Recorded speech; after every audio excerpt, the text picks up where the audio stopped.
Hello, good evening, and welcome to another Hot Topic slash Chrissy After Dark. Thank you guys for joining me. Let me know if you can hear me okay. I'm gonna check my mic and make sure it sounds all right on my end. Hey, everybody. Oh, my goodness. Hold on. Let me know if y'all can hear me.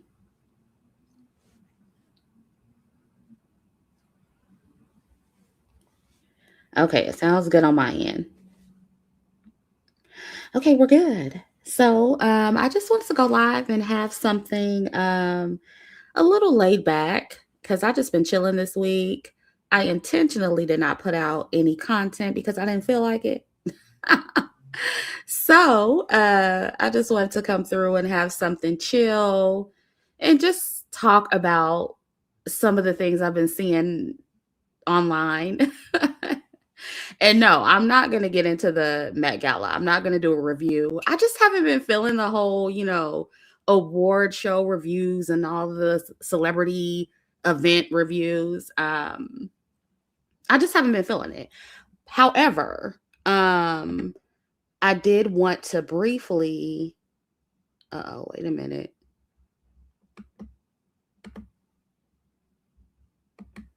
Okay, I don't know why my computer just froze like that. But anyway, I just wanted to briefly show Anok because I think that she looked absolutely stunning. I feel like she was one of the best dressed at the Met Gala, personally. Now, I think some of the other girls had some good ideas. I think the theme was fashion as art. And some of the other girls did good. They followed the theme. But I think Anok really nailed it. And she went as the Black Madonna.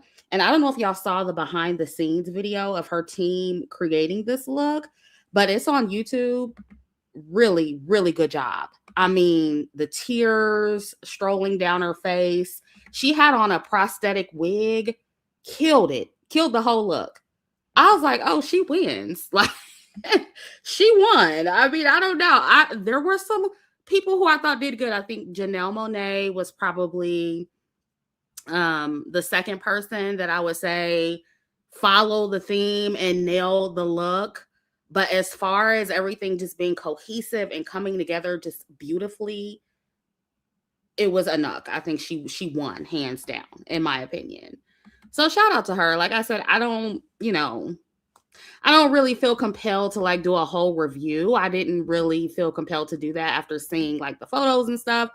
But when I saw Anok, I was like, oh my God, this is great. And obviously I don't want to do a video because I don't want to get copyright. I don't want to get hit with that. So I didn't include the video, but definitely go on her Instagram if you want to see it like live and in real time, and the video where you could like really see the details of the prosthetic wig and just everything was just, she nailed it.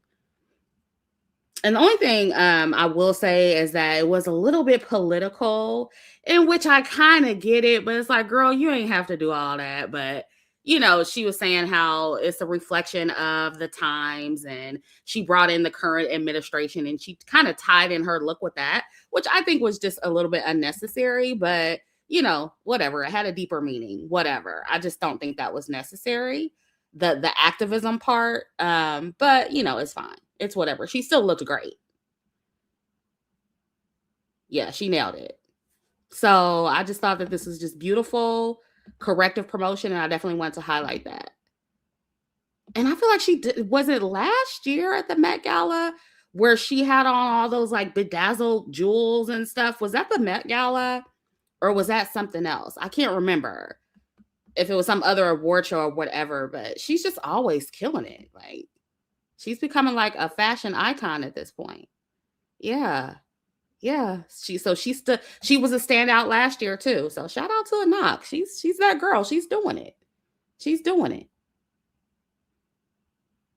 Yeah, absolutely. But other than that, I do exclusive content for Neptunian members and patrons. If you guys didn't know, I do have to edit a new video for you guys, but you guys will have something soon. And so if you're interested in my exclusive content, the links to join are in the description box, And also, if you enjoy my content, be sure to like this video, share, and subscribe. And so I've been seeing some things going on in the YouTube streets. And the first thing I wanted to kind of touch on is this Cheyenne Bryant situation. So Cheyenne Bryant, she is under fire because she recently went on Joe Budden's podcast and she basically said that she's not a licensed therapist. And she said that she doesn't use her license because she doesn't. And well, here's what I gather from it, okay? Basically, what I gathered from it is that she doesn't want to follow the code of ethics that are required from actual therapists. And so she's choosing not to, I guess, advise under a license.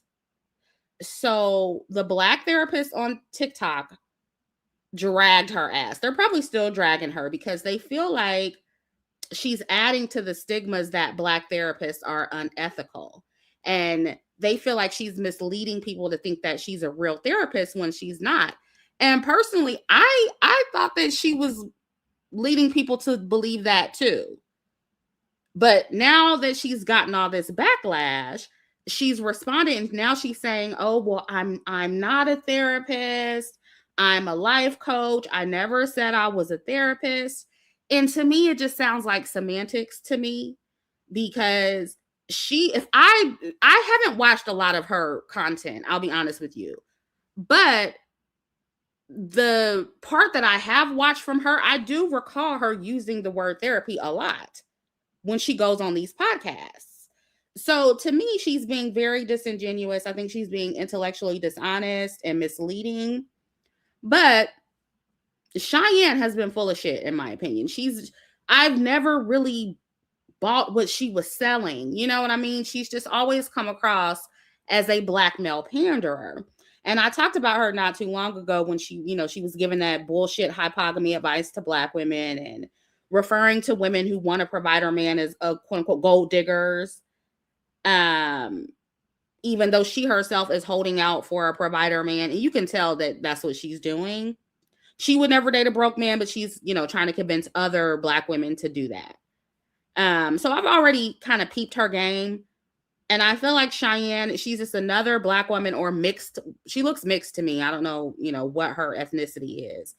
But she just looks like another either light-skinned Black woman or mixed race woman who panders to Black men, and specifically red pill Black men or red pill adjacent Black men who have these nigga podcasts. Like that's what Cheyenne Bryant is. It's very obvious what she's doing. Yeah, trying to get rid of the competition. Exactly. And that's what most anti-hypergamy women are trying to do, y'all. And I said this before in another video, but I think that, we need to keep reiterating that. Like most Black women, especially, and most women in general, who are specifically trying to encourage Black women to date down or marry down, or at the very least, not get a man on their financial level, not get their financial equal. Most of the time, they're just trying to remove their competition, right? It's sexual competition. They want most of the high earning men to themselves. Like that's just what it is. Right? But I guess my thing with this whole conversation with Cheyenne Bryant and just all these like light-skinned mixed race women who Black women eventually start canceling out of nowhere is, I guess my question is, why does it take y'all so long to reach the conclusion that these women are grifters or that these women are not genuine or whatever? And of course, that's a rhetorical question, because I personally think that Black women take so long to cancel women like Cheyenne for the same reason that Black men consistently bring her on their shows. And it's because she is a light-skinned mixed race woman. And I haven't really heard Black women say that. Like, I keep hearing y'all say, oh, well, that Black men, The only reason why she's on these black male podcasts is because of her phenotype, because she's light-skinned and she's mixed. Well, that's also why black women flock to her too. And what black women don't want to admit is that colorism is the reason that black women also watch women like Cheyenne Bryant and why she's able to get over on y'all. It's not just black men. Because why is she even as big of a conversation as she is in the online black community? Like, I never really understood that. I don't know about y'all, I haven't heard Cheyenne say anything incredibly profound. Not even when she went on Cam Newton's podcast and she was reading him. Like, even then, when black women were praising her for doing that, I was just like, okay, what did she say that was just so, oh my God, you know what I mean? And it's like, I don't be wanting to say something. Sometimes it's like, okay, I don't feel like being called a hater today. But I remember when, she went on that podcast and, she was telling Cam Newton about himself and all this stuff. And I was like, okay, what she said wasn't even that deep. Like, I don't know. Maybe I'm just not the right audience. Maybe, it takes a lot to impress me, whatever. But even with that, I was just like, okay, big deal.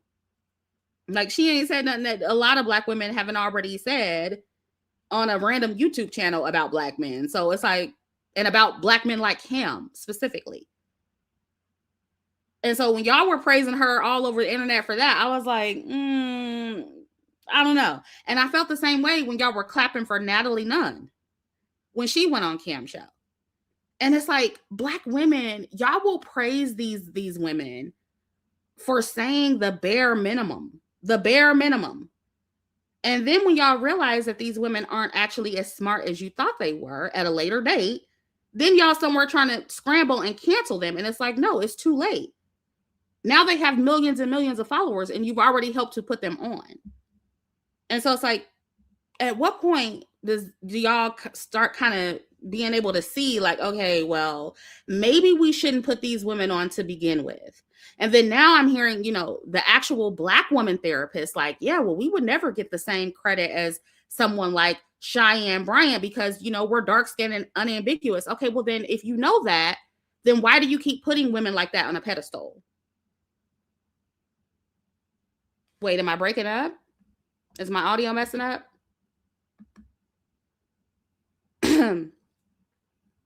Yeah, this is what she said. She says, I'm the most sought out psychology expert life coach in the world. Okay, so I guess that was just one person who said I was breaking up. Yeah, and so it's like, if she's that sought out, how much do y'all want to bet that it's, I don't know. What do you guys think? Because she does pander to black men a lot. So who do you think is seeking her out the most? Black men or black women? It could be black men. I don't know. But it's like, I'm pretty sure it's a good chunk of black women who seek her out as well. And so I don't know. Yeah, I wonder that too. I wonder if most of her clientele is dark-skinned women. I just wouldn't be surprised. I know probably it's a lot of black men too, but I don't want y'all to lose sight of the fact that it's not just black men putting women like this on a pedestal. It's black men too, or black women too.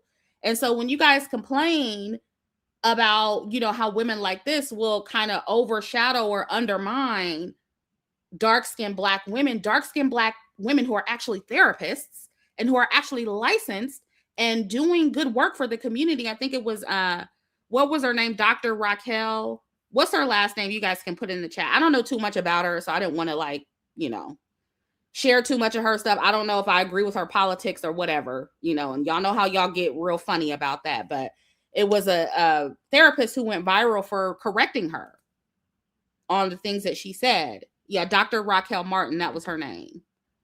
And, a lot of people were saying, well, she would never be featured on, which I wouldn't want to see somebody that intelligent anyway going on Joe Budden's podcast.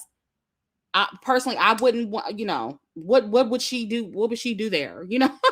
So it makes sense that she wouldn't be there. But I think the whole point of the argument is that, y'all don't uplift the right people in the community. And I just want to bring to Black women's attention that it's not just Black men doing that. It's y'all too.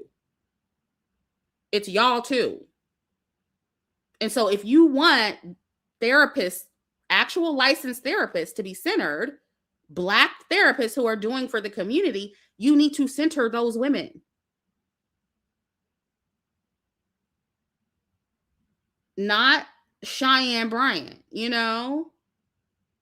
And then also when a dark-skinned Black woman like Dr. Raquel Martin comes out and say, hey, this is not correct, and this kind of rhetoric is harming actual Black therapists, don't attack her. Like, it's stupid to try to attack her. Like, she was telling the truth.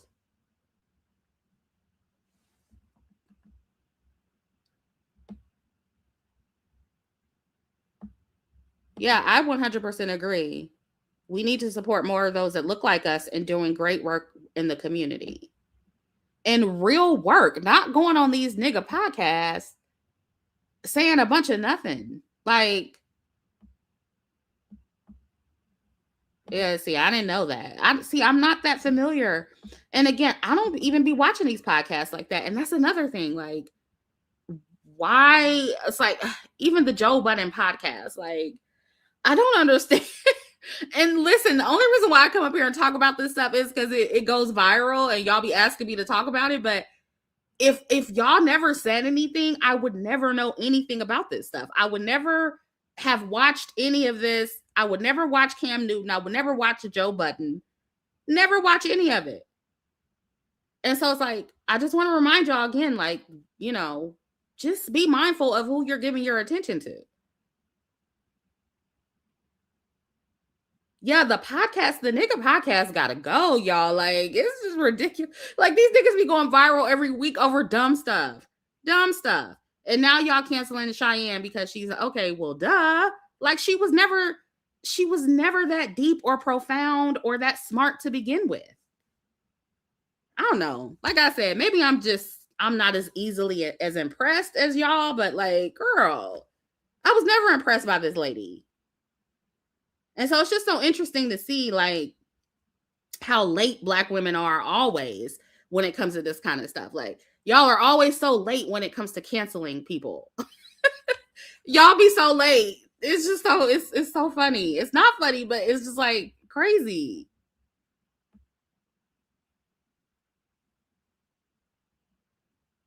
Oh no, I haven't heard about that. See, I haven't been caught up on the Black femicide stories. What's the chef's name and the ex-wife's name? Wow. Said, have you heard about the Black social media chef in Arizona who killed his ex-wife and his children? He got the death penalty. Well, I'm glad he got the death penalty. What is up with these? See, girl, I can't take it. And as you can see, nobody's talking about that. That didn't go viral. But y'all always want to talk about Ashley Janae and that white man. Like, y'all still talking about that. Meanwhile, I ain't heard nothing about this Arizona chef who unalived his wife and children.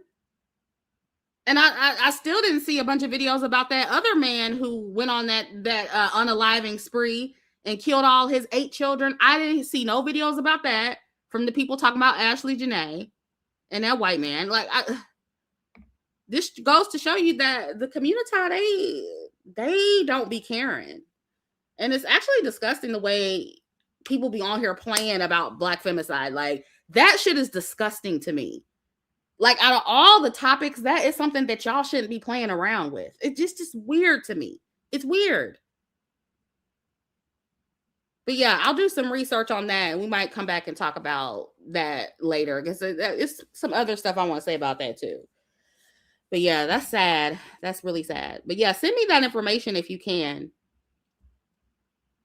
at askchrissy@gmail.com. But yeah, so that's pretty much all I want to say about Cheyenne. I don't have too much else to say other than the fact that y'all, I just feel like we just need to be mindful of who we're making go viral all the time. Because it's too late to cancel Cheyenne, y'all. She got millions of followers. It's too late.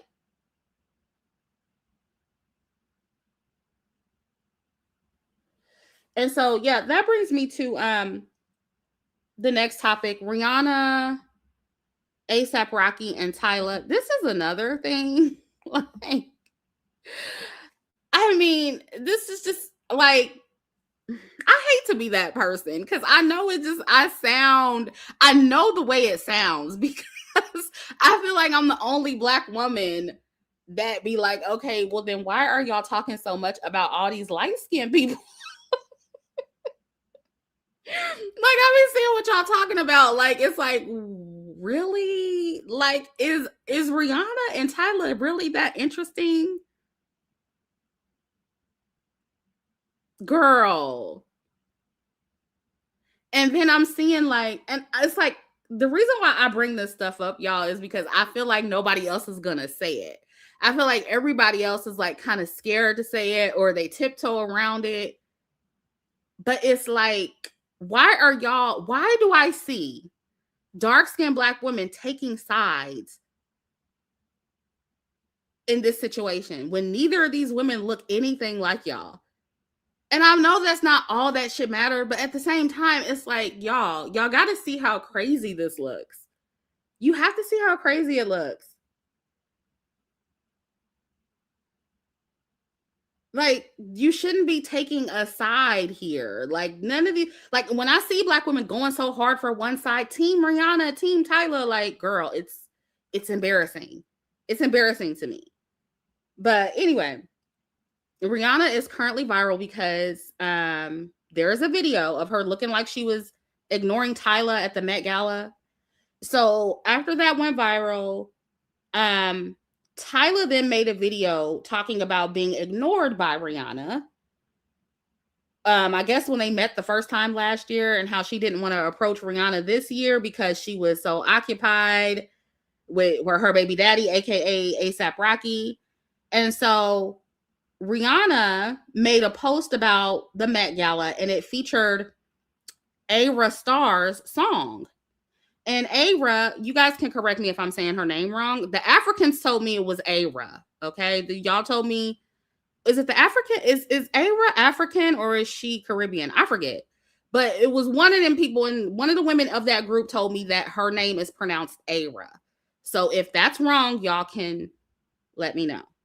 But yeah, and so she featured Ayra's song on the post, and people perceive that to be okay, she's Nigerian, so she's African. Yeah, I think it was the Nigerian girlies that told me her name is pronounced Ayra. Okay, so that's how I'm going to say it in this live, Ayra. But if I'm wrong, then let me know. But anyway, so a lot of people perceive that as shade because Ayra has frequently been compared to Tyla, right? So a lot of people perceived it as shade towards Tyla. And so a lot of people are dragging Tyla, saying that she was being messy for making a video about Rihanna. And they're saying that Rihanna doesn't owe her anything. And other people are saying that Rihanna is jealous of Tyla. Okay, Ira. That's what I thought. Somebody said the upper D. A lot of y'all, what is going on? And I did see the video of Tyla. I'm sorry, I shouldn't laugh, but it's kind of funny the way Tyla, and I did include that video because I just thought it was funny. I was like, why did she go live? Why did she do this? Tyla, Buki, you didn't have to go live and talk about this, Buki, because that's kind of embarrassing. Okay, but let's watch the video. I look crazy right now, but I just woke up. My voice is raspy. But basically, y'all, everyone knows I love Ree. Oh my gosh. So I met her last year, and she was cool. You know, I met her, but I think she was occupied because she was like, I went up to her, I was like, oh, hey, you know. She was like, hey, my baby daddy's calling me, and then she left. And I was like, oh, maybe she was busy. So I don't know, I felt awkward. What the heck? I felt awkward. I don't know how to say hi. If I feel like someone's busy, it's like, So this time, I was waiting for my car and she was right there, and I was, yeah. So this time, yeah, I don't want to go up because I felt like she was busy. You know what I mean? And the last time she was busy. So I want to, like, when we do speak, if we do end up speaking ever, I want it to be like calm so we both can just, vibe and talk nicely.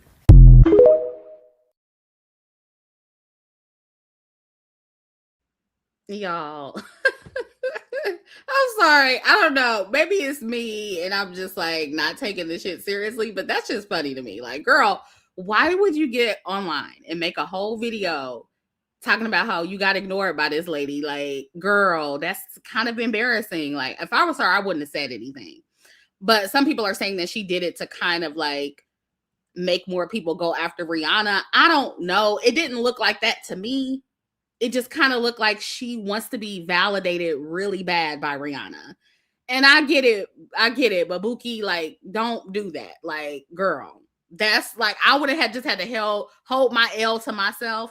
Maybe because she was on camera and, and they showed her on camera and she was looking kind of awkward. It's like, girl, that, I don't know. I was a little bit embarrassed for Tyla. I was like, dang. That's kind of messed up. Your idol doesn't want to say anything to you. I don't know what's going on with Rihanna. And look, apparently Rihanna and A$AP Rocky are like, they was caught arguing, or what people perceived to be arguing, on the tour bus after the Met Gala. I don't know if it's true, but people were saying that. I think I added that. Did I add that in here? But girl, I don't think I added that in. Well, I did add this screenshot in, but there was actually a lip reading specialist who was like reading what they were saying on the bus when they were allegedly arguing. And apparently they were arguing, according to the lip reading specialist, girl. I don't know if that's true. People are speculating, whatever. So I don't know what's going on, or even if it's as serious as what the internet is making it. And again, I will say, in the video that I saw, Rihanna did look like she was focused on what Rocky was doing while he was socializing. So it does make me wonder if, Rihanna is maybe used to him stepping out, flirting with other women or something. I don't know, but people are saying that is why Rihanna was ignoring Tyla. So I don't know if that's true or not. And part of me, like, when I was looking at this whole thing, I was like, is it really as serious as what people are making it out to be? Like, because personally, I don't think any of this is that serious. And maybe that's why I kind of thought it was funny, because it was like, maybe the camera just caught the shit, everything at the wrong time. We don't know. I don't know.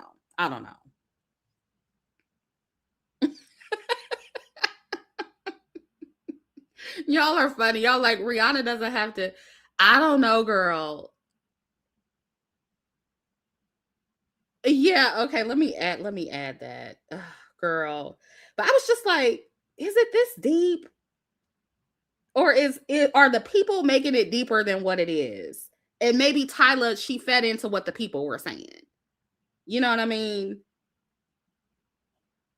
And I don't know, y'all. Maybe Rihanna just don't like that girl for some reason. And here's the thing. I think I was watching I think it was Impressive's video, and she was saying that, hold on, I know I'm probably echoing. Let me add this picture in. She was saying that Rihanna is upset because basically the industry is trying to replace replace her with Tyla. And so, like, she's the new Rihanna kind of thing. And so maybe that's why Rihanna might feel some type of way towards her. I don't know. Maybe that is why. Yeah. So this is what the lip reader said. So it says, a lip reader breaks down Rihanna and A$AP Rocky's reported argument following the Met Gala. And then it says the clip opened with Rihanna seemingly asking Rocky, "You don't care for me, do you?" To which he reportedly responded with, "Are you for real? You're crazy. Can't you see?" I'm assuming that means cap. Get out. I can't be around you. I don't know if this is true or not, y'all. This is just what the lip reader is saying. And then it says Rihanna. After Ree gives a little laugh, Rocky seemingly told her, "I'm done here." Then Rihanna allegedly responds saying, "You're done. I'm done. I'm tired. Now you're done. You can drop me." And Rocky's possible retort, "You trying something? Hey, try." And then the article says, as a reminder, this went down after a somewhat tense seeming interaction captured inside the Met Gala where Rihanna appeared to give Rocky a side eye after she spotted him chatting with a group that included creative director of Swarovski, Giovanna Engelbert, as well as EJ and Tyla. Tyla later dismissed claims that she'd been snubbed by the singer, explaining in a TikTok, I met Rihanna, but I think she was occupied. So whatever. That is what they said is happening. Now, again, I don't know if any of this is actually happening. Like, part of me is like, is this something that the people watching are just making up? I don't know what y'all think. It's like, yeah, it seems like y'all are so obsessed with these people that y'all are kind of projecting onto them what you want to see. And maybe it is what y'all see. I don't know. But I don't know if I felt like it was that deep. Any of it, to be honest. And I think the people are making it deeper than what it is.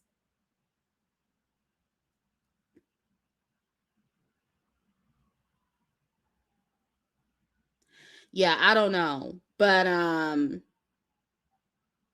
a lot of Black women are responding to this and they're siding with Rihanna because a lot of y'all don't like Tyla because y'all feel like she's xenophobic. Y'all feel like she thinks she's better than Black Americans and better than unambiguous Black women. And I get that vibe from her too. I do too. Now, I don't really, care that much, because I really I don't care about Tyla like that. But yeah, that's part of the reason why I think Black women are siding with Rihanna. But I just want to caution y'all with that because Rihanna, she, it's not to say that she doesn't support, obviously she likes Ira. And so like, it's not to say that she doesn't support any dark-skinned Black women, but Rihanna, all in all, she don't fuck with y'all like that either. So I just don't feel like the everyday Black woman, unambiguous, especially dark-skinned Black woman, should be taking sides here with anybody. This is just another one of those situations where I think Black women especially should have just said it out and not said anything. And that's my whole reason for even bringing it up. Yeah, Rihanna breeded with the colorist. And I remember that one time, I don't know if y'all remember this, but when, what is Joe Budden's ex-girlfriend, that Latina girl who came out and was saying something about how Black men love Latinas. I heard her say that Rihanna reached out to her in support. She reached out in support of her after that whole thing went down. And so, yeah, Sin Santana, that's her name. And so I don't know how true that is, but, I've been kind of side-eyeing Rihanna ever since then. And so it's like, I just don't think it's beneficial, when these preferences start arguing with each other and start going back and forth. I don't necessarily think it's beneficial for Black women, especially unambiguous dark-skinned Black women, to jump in and take a side. And that's kind of my whole point here. And I don't feel like Rihanna needs your defense. Really, I don't. I mean, she's Rihanna. She don't need y'all defending her.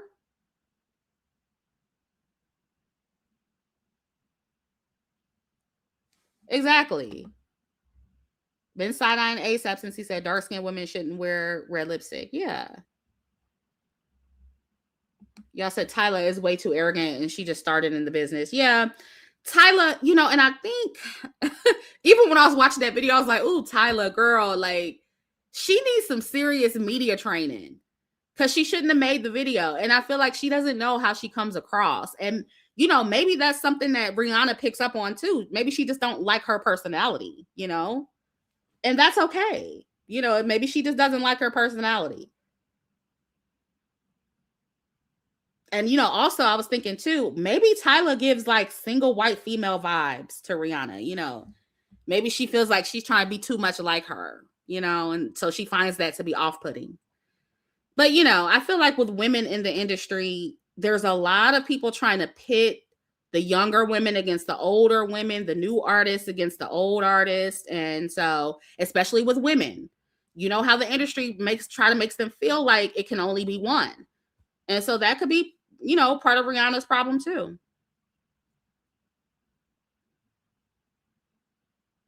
Yeah. Mm-hmm. And I feel like,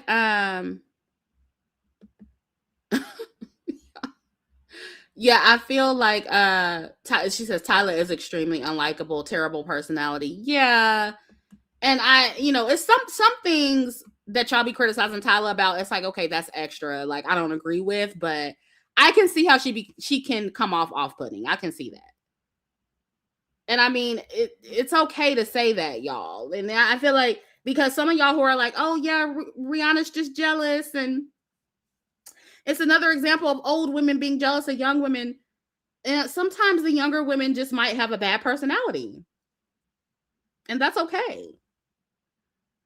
It's not always that people are jealous of you and you're so pretty and that's why, and everybody's jealous of you. It's that you're weird and you're off-putting and people don't like you because you're weird and off-putting. And that could be what it is. And if you're an older woman who's ever experienced younger women being obsessed with you while simultaneously trying to compete with you or replace you, you understand what I'm saying. Because I can even relate to that on a very small scale when it comes to YouTube. Like, I definitely see like the older women hating on the younger women, but there's also some younger women who just be coming out the gate arrogant and trying to compete for no damn reason. You ain't even worried about this little girl. And it's like, what is that about? I don't, that's weird. That's weird.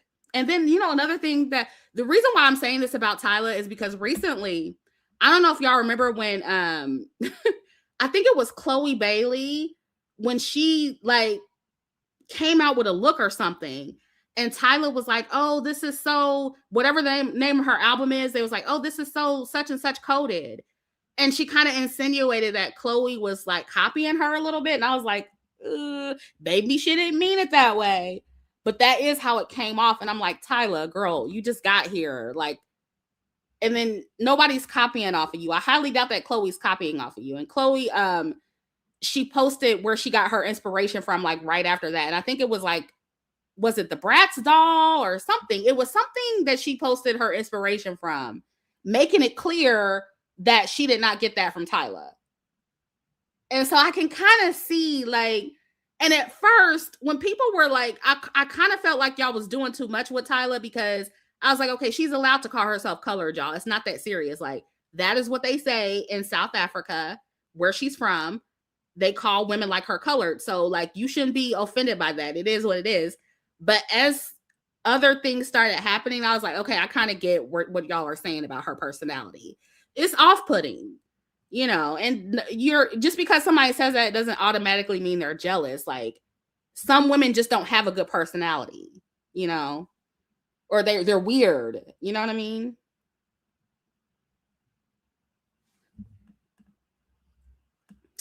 Raquel says Tyla messed up when she said she wants to be bigger than Rihanna in an interview. Rihanna probably didn't like that, along with the industry pitting them against each other. Yeah, that's probably what it is. Yeah, and so I think that's part of it too.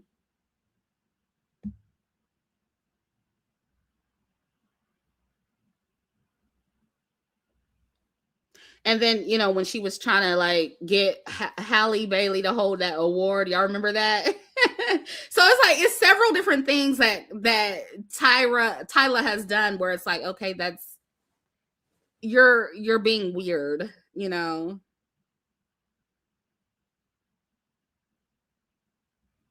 Yeah. So it's like, I get it. Jack Seed says, or Jazz says her fans are also weird with Avra and Colorist. Yeah. And that's something I noticed about Tyla's fans too. Like, they're really hardcore, and it's like anybody who criticizes her, they're automatically jealous. And it's like, girl, people are allowed not to like that girl. It's okay. Like, it's not the end. And I think I said this about Tyla before too. It's not the end of the world if Black women don't particularly care for a mixed race, unambiguous female artist. It's okay. It's not the end of the world. Like, there will be another one that Black women like. If it's one that Black women don't like, it's okay. And it's like, I think they're so used to, especially Black American women, just fawning over mixed race women. And the one time Black American women aren't doing that, people are losing their shit. And it's like, oh, you guys are just jealous. Okay, maybe we just don't like her, and that's okay. Because personally, I like Avra's music more than Tyla, and that's just me being completely unbiased. Like, when it comes to music, y'all know how I am. If you got good music, I'll give you your props. Like, it's one song that I do like from Tyla. I think her EP is actually better than her album.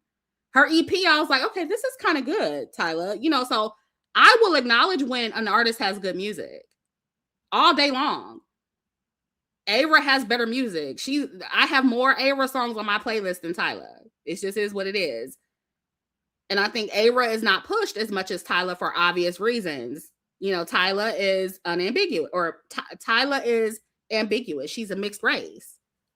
So that is why she's pushed. But it's like, y'all, it's okay if we don't like her as much as other artists. It's not the end of the world. Yeah, I like Hot Body too. I like that song.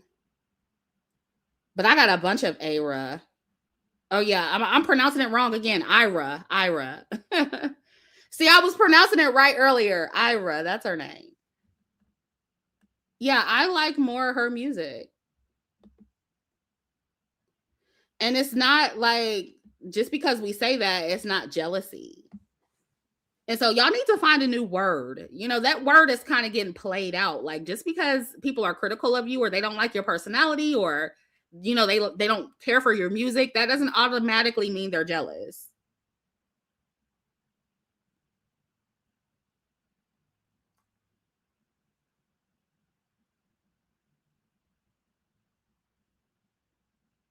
Yeah. Oh yeah, I love me some Momo Boy. That's my girl. I love her music.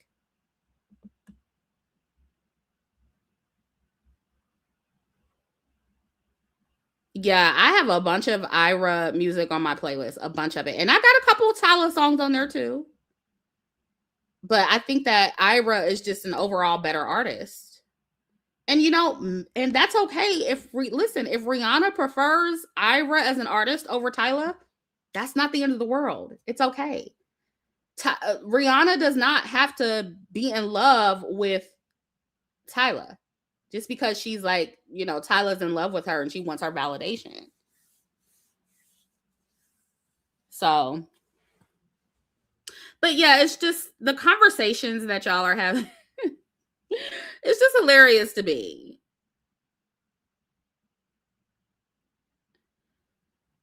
Jeremy, I like all music, so I'm gonna support the music that I like, but I do center dark-skinned Black women, obviously.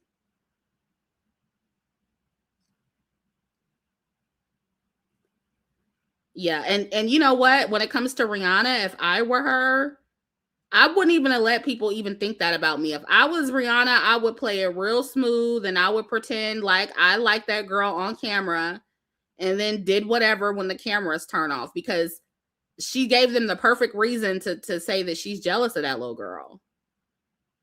But I wouldn't give people none of that. I would be all cheesy in the camera. Hi, hi, how are you? I would give her a hug, take a picture with her, whatever, play nice, and move the hell on. That's how I would do it personally.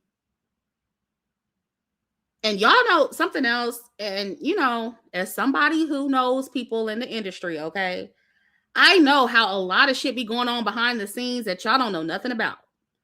And so I also wonder if something happened behind the scenes that we don't know about. That's also a possibility too. Maybe something happened behind the scenes between them that we have no idea about.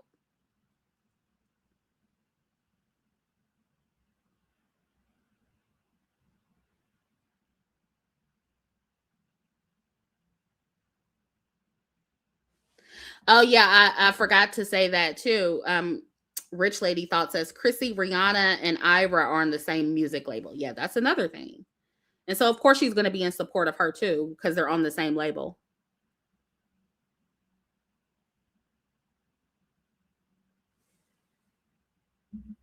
Um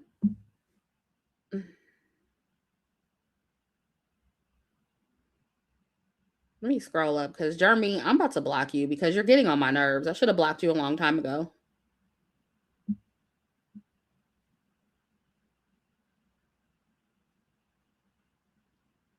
I can't do the stupid questions, Jeremy. I can't do that.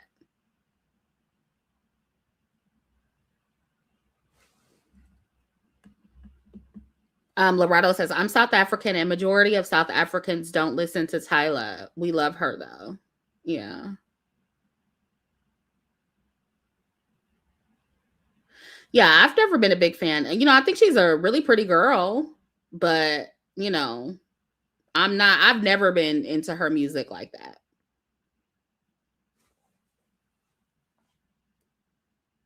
Yeah, Jeremy here, he's asking stupid questions.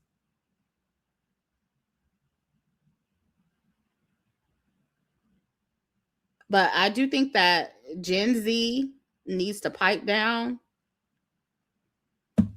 because, like, I feel like they're getting, and another thing about Gen Z, like, I feel like y'all are chronically online. Like, and I feel like millennials, I'm not trying to have, like,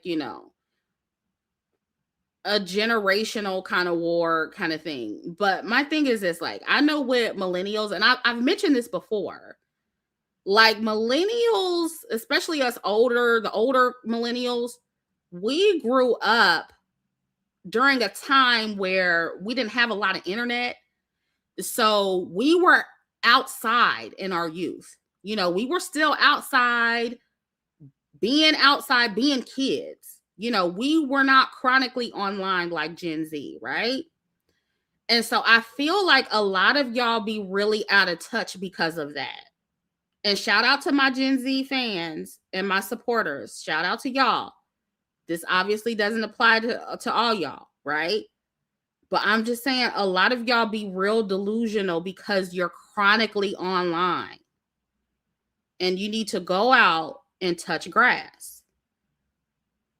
You really need to go out and touch grass. And I know for me personally, like, something I've noticed about a lot of the Gen Z girlies, especially the ones on YouTube, they be in competition with older people for no reason. And that those are the kind of the girls that I be seeing, like, in this conversation about Tyla and Rihanna and making it like an age thing. And it's like, girl, a lot of y'all be the ones like coming at older people for no reason.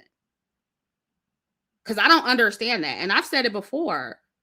When I was in my 20s, I wasn't worried about older women. You couldn't pay me enough to be caring about what somebody in their 30s and 40s was doing.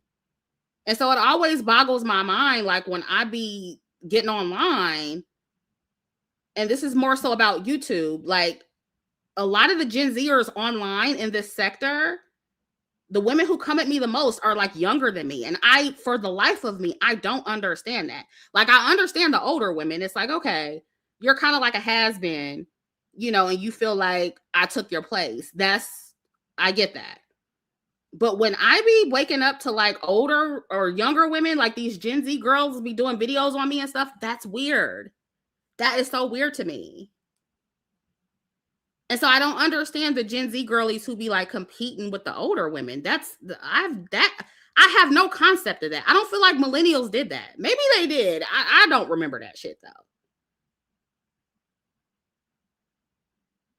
I don't remember millennials be worried about older women.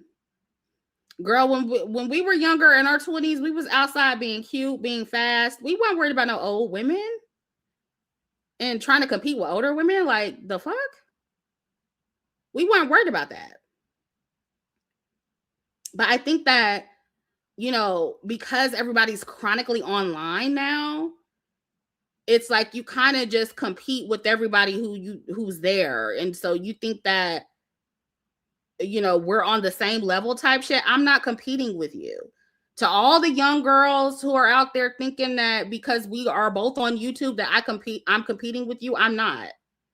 I don't care about your channel. I don't care about nothing you got going on. And we're not in competition. We're not the same. And I'm not in competition with any other YouTuber, period. Doesn't matter the age, but I always think that's weird. Yeah, Gen Z be talking a lot about, I noticed that like in general, like a lot of Gen Z be talking about millennials, and I just think that's weird. I'm not saying that millennials don't do it with Gen Z too, but I don't know. I just noticed that the young people, I don't know. It's a weird dynamic. It's very strange. Yeah, I think they need to go out and touch grass too. Yeah.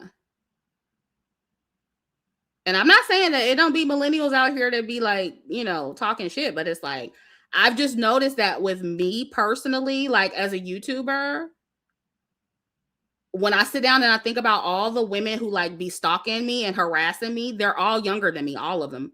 And that's just weird. That's very odd.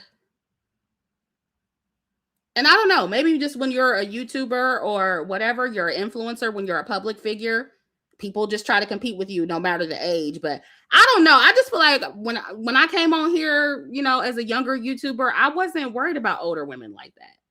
I may have addressed some of them that addressed me, but I wasn't like trying to stalk them. Like these younger girls nowadays that be online, chronically online, they be stalking me, stalking older women. That's weird. And I don't know if y'all noticed that, but I just find that to be very strange.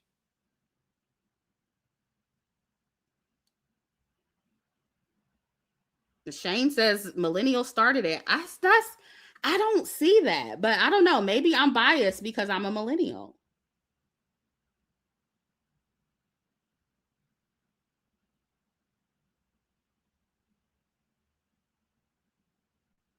And so it's like, I don't know. But that's kind of what I'm seeing like in this whole Tyla Rihanna discourse. It's like it's a lot of the age shaming and the age wars, and it's not that serious to me. And I see it mostly coming from the younger women.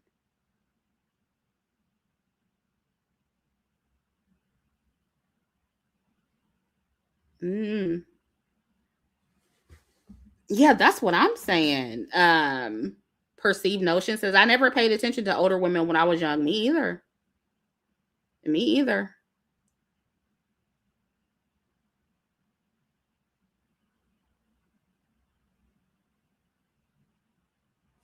Mm-hmm. Yeah, that's what I noticed too. I'm a B says millennials have always been beefing with boomers. We don't beef with Gen Z. Full stop.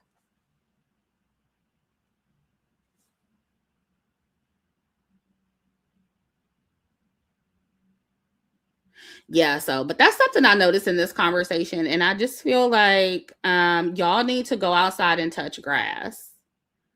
It's not that serious. Just because people are criticizing one person, that doesn't mean like, I feel like Black women especially, like, you need to understand that you don't have to take a side between these celebrities. They don't care about you like that.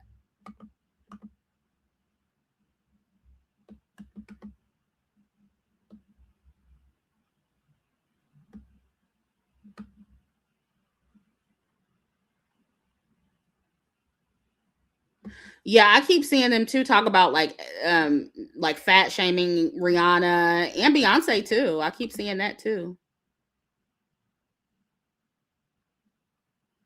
M Love Black says we were making it to the club before 9 and get the 2-for-1 drink specials. Right. We were outside. We were outside trying to be cute and fast. We were not online like that.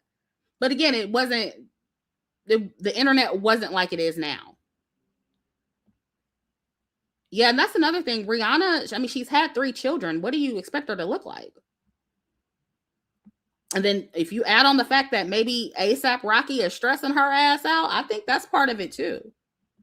And that's what we don't want to talk about. See, a lot of us who were talking about ASAP Rocky and Rihanna's relationship and how, you know, the hypogamous dynamic and how he was talking about how he wanted to be a bad bitch in the relationship, that's probably stressing Rihanna out too. So that could be another reason why she was acting funny towards Tyla, if that was even the case. But that's probably part of her problem too, that nigga stressing her out. And nobody wants to talk about that part. But I wouldn't be surprised if they don't work out. I wouldn't be surprised if in the next few years that they don't make it.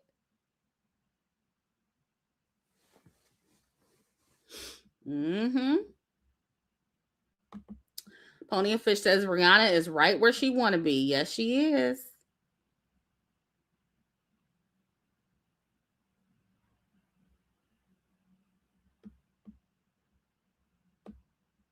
And so, you know, when you dealing with that type of stress, you already got, how many kids? Y'all said she got 4 kids?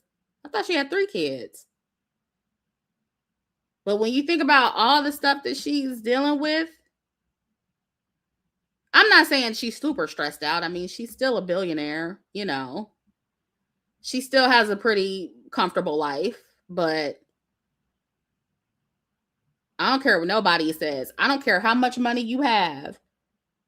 When you're dealing with a man and you're in a hypogamous relationship. Okay, she has 3. Okay. Yeah, that'll take a toll on any woman. I don't care how much money you have. 3 kids and a hypogamous relationship. Then that lady just shot outside of her house. Like, Rihanna, they probably tired and stressed out, you know. So she probably got some stuff going on that we don't know nothing about.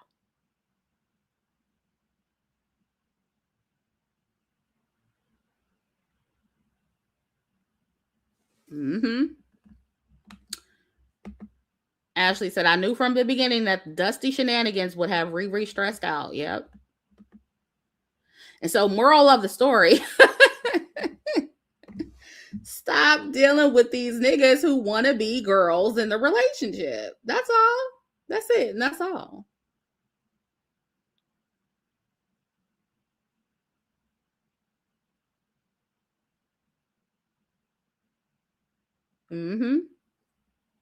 So anyway, that's that on that. So I just want to briefly talk about this Junelle Lyles thing. Junelle and Noah, they went viral, and this is an old topic, but some of y'all wanted me to speak on it, and I never got around to it. But we're gonna speak on it tonight, and I'm gonna give my opinion. So let's play the video. And you guys let me know what you think in the chat.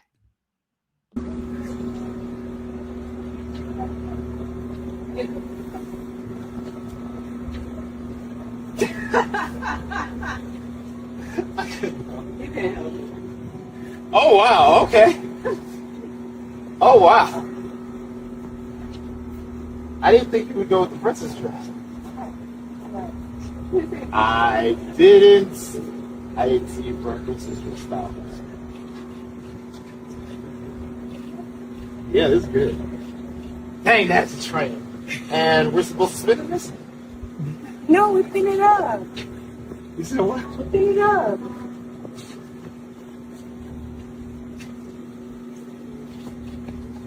You're nervous. Be nervous.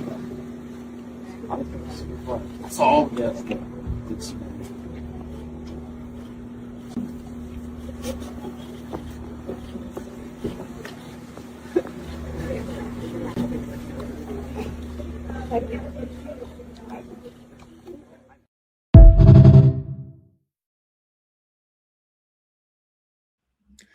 Okay, so you saw that, and she got a lot of criticism from Black women especially, and they, you know, a lot of people were saying, oh, this is a red flag, and he don't like you, you need to run, you need to leave him, he didn't even say that you were beautiful, blah, blah, blah. So she responded, Junelle responded, and I'm going to play her response. I'm going to play some of it. So, I've been seeing a lot of mixed review on our first look. And usually, I would ignore videos like this. I wouldn't say anything, but I felt as if this time I really need to say something. So, let me paint the picture for what you guys did not see in that 1 minute video, maybe. Leading up to that wedding, all of my sisters got denied for their visas. Sisters, nieces, my best friend of, I don't know how many years we've been friends since we were 8. She went to the embassy 3 times, did not get her visa. And it was just a lot emotionally going in because I wanted my family to be there. So on the day of the wedding, my team got a bad news. Somebody would deliver the first speech and be sitting in the front of my wedding did not show up. So Noah was told like an hour before, like, hey, you know, somebody did not show up. And we didn't tell Junelle yet. He said, tell her no so she can get to process it. They were like, no, we're going to tell her before the first look. So when she sees you, you know, she can cheer up, like lift her spirits. So 5 minutes before walking out that door, I was told that this person did not show up. Went out there basically holding back tears or whatever. And there was like 10 cameras around us. When I looked to the side, my aunt was halfway passing out, so she was sitting outside, just catching some air, and I'm there, overstimulated, just tapping Noah on the shoulder. So in that moment, that reaction that I got from Noah is exactly what I needed, because he tried to make me happy. He tried to make me talk, because if he did not do that, I would probably be, what do we call it now? Shut off the whole wedding, because I was processing so much disappointment, mentally and emotionally. So what he gave, I truly appreciate. So for the woman out here, oh, and also about the dress, I told this man I was going to wear a mermaid dress. Noah hates mermaid dress. You know me, if you know me and you follow me, you know I'm gonna wear something tight. I'm gonna be in my little bodycon, anything fitted, that's me. I work hard for my body, so, you know, fitted dress. And he was very surprised that I was in a princess dress. So he liked it. And this is something that we talked about. We talked about how I would dance in that princess dress if I actually wore it. We talked about, and this is the reason why I have 3 dresses. I have a mermaid dress, a princess dress, and a short dress to dance in. But apart from that, this is the first time I've seen so many women giving so many opinions on my relationship. Some are saying, run. He didn't say you're beautiful. And every time I read those comments, because I read comments. No, I don't, but I do. I look at these profiles, and it's usually woman that looks at me, or he don't love her. Why can't he love me? I am beautiful, I am strong, I'm ambitious, and I'm confident. And so should you. So if it takes somebody saying that you're not beautiful to call off an engagement or a marriage, like, it wasn't worth anything. Because truth be told, that is something I get told every day by Noah. So in that moment, that dress, that hair, that makeup did not matter. All I wanted was to feel comfortable. All I wanted was to laugh, to smile, and he did exactly that. Thank you. Bye. No, I knew that some. Okay, so here's the thing. I don't know if she's telling the truth or not. We'll take her word for it. But me personally, if that was me in that situation and all of my family's visas got denied to where they couldn't show up to my wedding, personally, and this is just me, the first thing I would want to hear when my man turned around after seeing me for the first time on our wedding day was, you look beautiful. Not, I don't like the dress, or, oh, that's the dress you went with, ha ha ha, laughing and shit. Like, that wouldn't make me feel comfortable, but, you know, or that wouldn't make me feel better or relaxed or anything. But, you know, we're not the same people, right? But a lot of people, a lot of y'all were bringing up Simone Biles in the comment section, and y'all feel like this reminded you of that situation. And it reminds me of that too. And this is the same response that Black women had when we picked up on Simone Biles' husband having, you know, this lukewarm attraction to her. And y'all kind of turned it into that, oh, well, are y'all saying that he can't be attracted to her because she's a Black woman, or because she's dark skinned, or because she's an unambiguous Black woman? And I noticed that Junelle, she kind of tried to do the same thing here. She was like, oh, well, why can't he be, you know, why can't I be beautiful to him? And it's like, but y'all always try to turn it into, oh, y'all can't believe when a man, especially a Black man, finds a Black woman attractive. No, we're saying that because of his own actions, okay? Because of what he's done. We just not pulling this out of nowhere, right? And it's the same thing with Simone Biles. He said out of his own mouth that she approached him, not the other way around, and that he was the prize. And so here we see Noah see the woman that he was going to marry for the first time on their wedding day, and he didn't say she was beautiful. That is a red flag. And that's why Black women are saying what they said. It's not because they don't think that he thinks you're, unattractive because you're a Black woman. No, that's not what we think. That's not why we think that. We think that because of his reaction. And let me ask y'all something. If this were a white man and a Black woman, do you think there would be more debate about this? Because I feel like if this was a Black woman and a white man, Black people will automatically say that he wasn't attracted to her because he's white. And I feel like because he's a Black man, a lot of y'all are giving him a pass.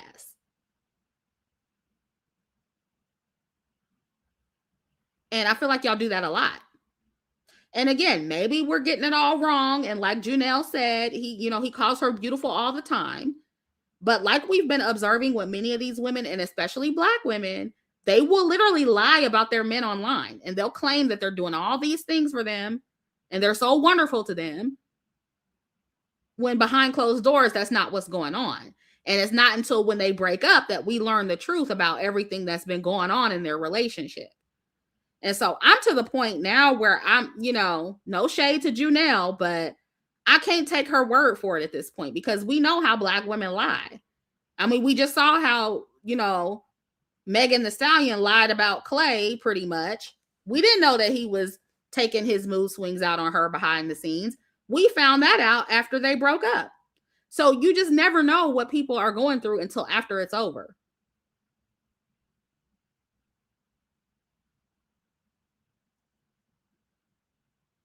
Yeah, it's Black love propaganda. That's exactly what it is.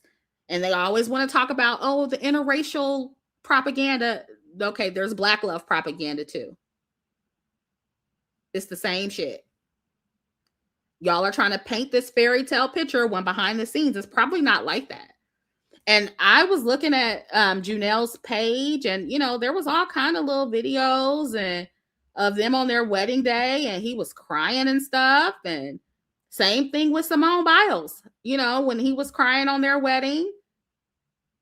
And I think that's one thing that really moves a lot of women, especially, we see a man cry and we're like, he really loves her. But old boy cried during Simone Biles' wedding too. And he still came up there and he was like, yeah, I wasn't immediately attracted. She had to pull me and I'm the prize. So that crying don't really be meaning nothing.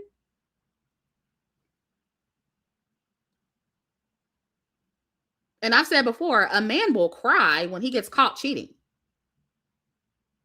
So like men will cry, there's some men that will cry randomly for any reason. I mean, doesn't necessarily mean much. And so you can't get caught up into that crying shit. I know it moves women to see men cry. I'm like that too, but you can't put a lot of stock in that, is what I'm saying. But yeah, any other time, y'all are telling Black women not to believe what they see on social media.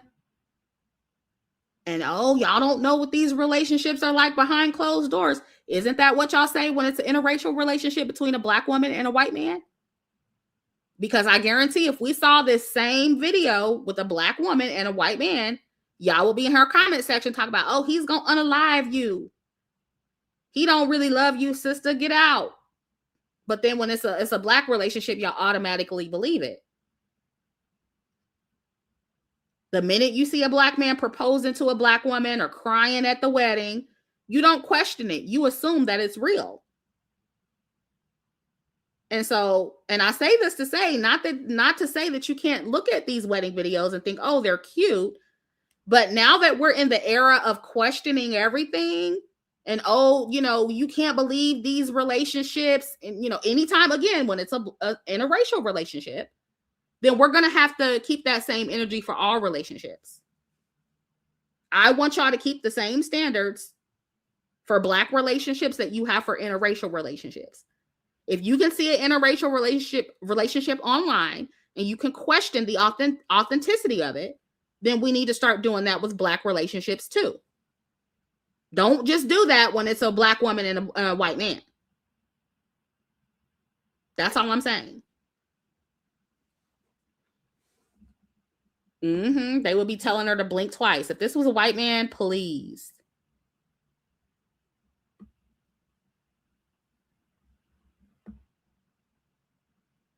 Oh, y'all said he's autistic. Okay. So again, the nuance. Of course, y'all gonna come in with the nuance.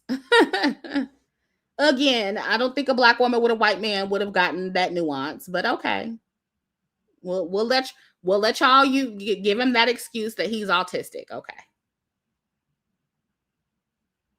I'm just saying, based on this alone, it's definitely a red flag, and it's definitely not because she's dark and because she's a Black woman. He just gives off red flags. And this is not even just exclusive to Black women, y'all, because people say this a lot too about Selena Gomez and her husband. A lot of people in the white community and the Hispanic or Latino community, they say that a lot about Selena and her man too. Benny, I forget his last name, Benny something. But yeah, they always talk about how he really don't like her like that, and she's really not his first choice.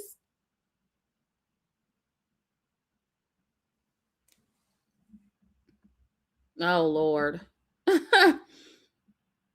Evan says, so autistic men can't tell their wives they're beautiful? Right. And now y'all talking about he got ADHD. So all of that stopped him from saying that his wife, his soon-to-be wife, is beautiful on her wedding day. It's because he has ADHD. It's because he's autistic. Y'all see how y'all give a million excuses for Black men? This shit is just hilarious.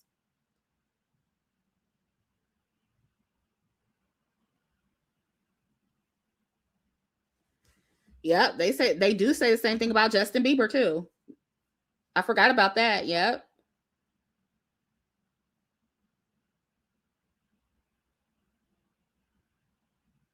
Yeah, I saw that too. Kayla says, baby, I was done when Selena was on that podcast kissing dirty feet. Yeah, she was kissing that man's feet and everything.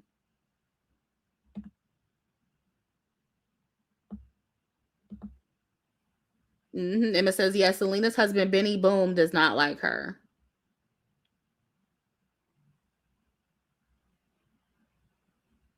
And so, it's not just a Black woman thing. Like, this happens with non-Black women too.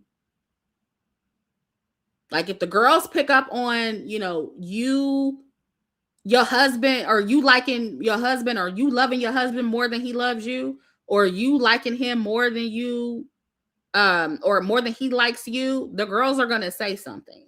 Okay. And I know that for Black women, especially, a lot of us are desperate for marriage. We want to be married so bad. We want to walk down the aisle so bad. We want to prove that we're desirable enough to be a wife.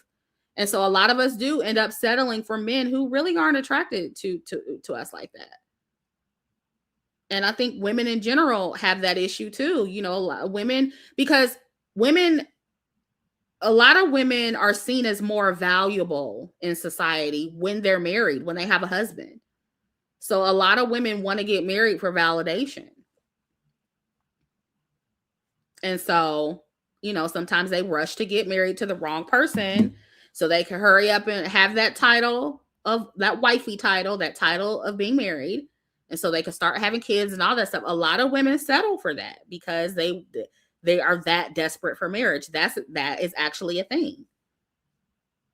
I mean, you got women even on YouTube lying about being married and everything. Them girls ain't married. You ain't heard them talk about their wedding or nothing. And they be lying about being married because they know that other people, especially in the Black community, especially Black women, they're gonna hold their opinion in higher regard if they say that they're married, and so they lie about it. It's people with whole platforms about hypergamy or pretending to be hypergamously married, and they're not. So, yeah, all because they know that they're going to be seen as more valuable if they say that they're married.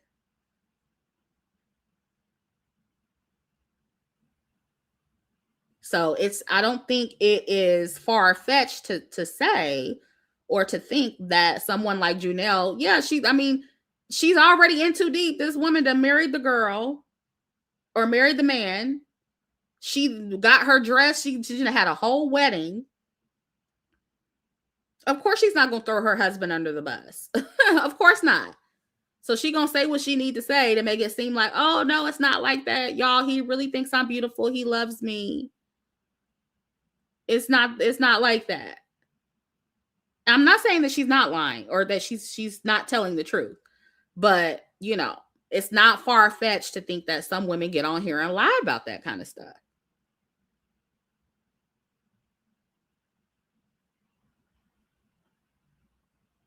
Listen, I'm not trying to be messy. I ain't going to say no names, but just know that some of these people out here, y'all, and you got to put two and two together, y'all.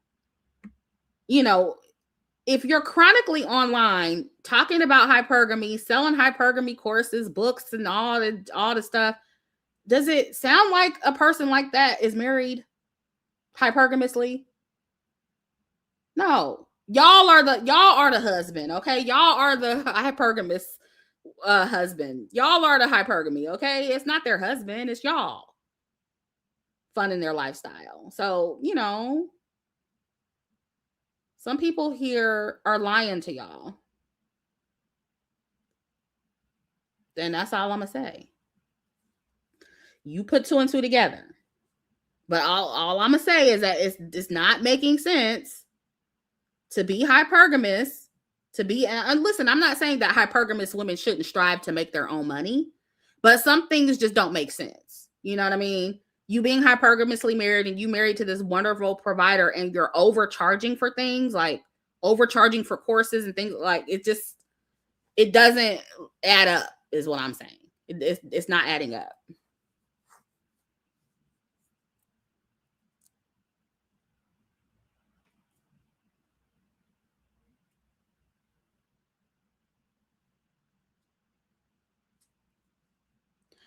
And so, yeah, you just got to be careful about who you're listening to. That's all. Take everything you hear with a grain of salt.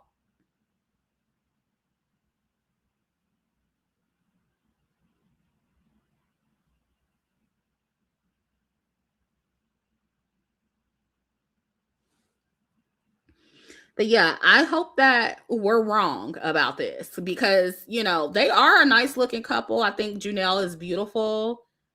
And I hope it's not what it looks like. Like, I hope in this case, I hope we're wrong. I really do. But it does look weird. That's all I'm saying.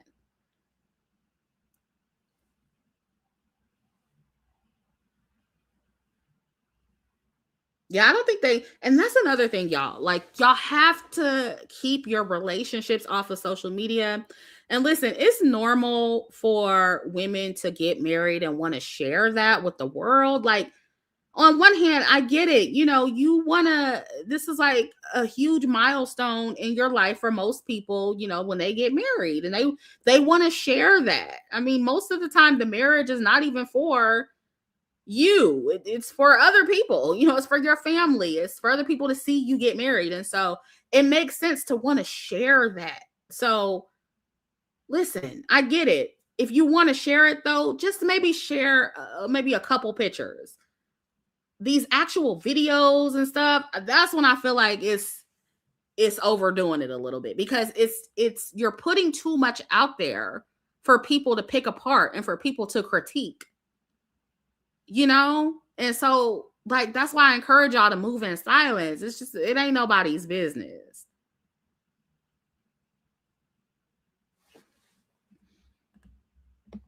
Yeah. Abracadabra says, it sucks that he even put her in such a position to feel the need to defend herself. That doesn't bode well for their dynamic. Yeah, and I feel like it would have even looked a little bit better if he did the video. And he came out saying, like, yeah, that's not true. I mean, did he come out and say anything? I didn't hear about anything, about him saying anything. But I think that even that would have been a little bit better if he would have been the one to come out and be like, y'all are crazy. Of course I found my wife to be beautiful. Like, if he would have came out defending himself, that would have even looked just a little bit better. So, you know, it's just everything about it looked bad to me.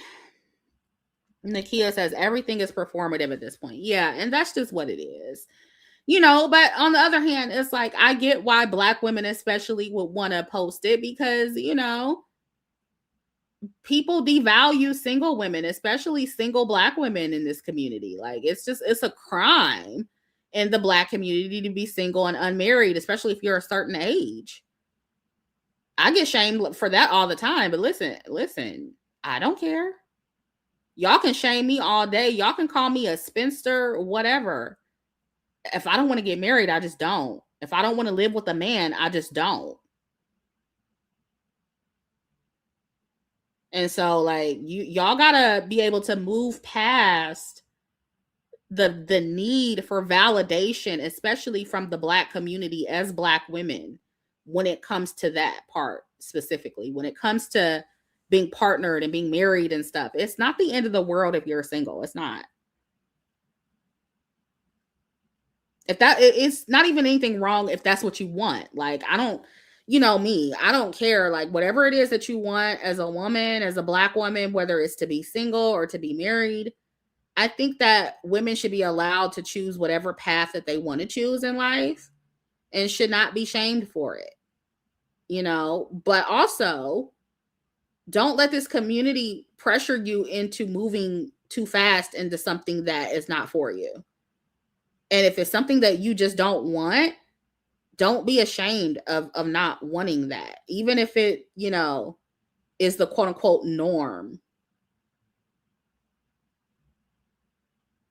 Sometimes you just got to go against the grain.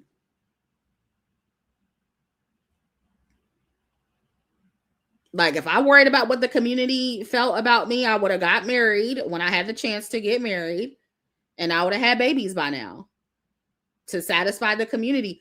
Let me tell you, so many women get caught up in doing that, and then those are the type of women that be on them forums talking about how they regret having children and how they hate being married or how they're divorced now and now they're decentering men. It'd be women like that got married and had kids under societal pressure when it was something that they weren't ready to do or didn't want to do. So just don't be that person is all I'm saying. Like, if it's what you want, make sure it's really what you want and not what everybody else wants for you. Pineapple Island says, I have noticed a severe and sudden uptick in anti-Black woman propaganda lately. Now even men of other races are jumping in to parrot Black men and talk about how undesirable we are. Is this a humiliation ritual? I haven't seen that. Send me the videos. I haven't seen that. Well, actually, I did see one non-Black man. He was clearly a Dusty. That's another thing. You got to look at who's talking to. Like, if it's a Dusty, a non-Black man that's trying to get like cool points from these podcast niggas, then what he say doesn't matter anyway.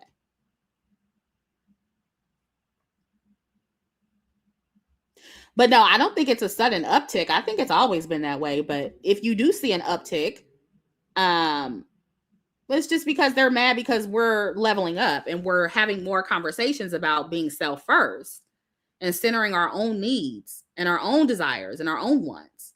And so, yeah, people are going to be upset about that. They're used to having a bunch of mammies in the Black woman community. And so when you got women out here, Black women who are burning the cape, who are choosing ourselves first, not going by, you know, Black community groupthink, the communita groupthink, and who are actually doing what we want to do and what's best for us. Yeah, of course. People are losing their mammies. Of course they don't like that.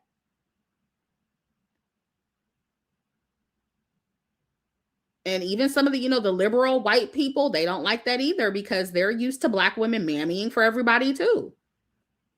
And so that's why it's triggering even some of them who are mad about us resting, saying that we're resting and we're no longer going to fight on the front lines for everybody. Like, it's a lot of people who are pissed by that. But you got to ignore that shit too and do what's best for you.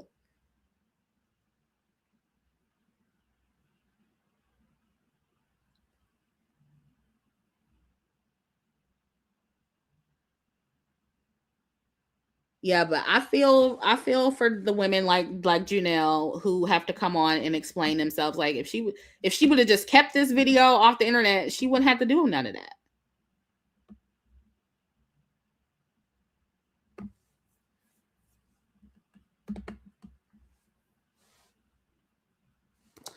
But there's something that I wanted to address from the last couple videos.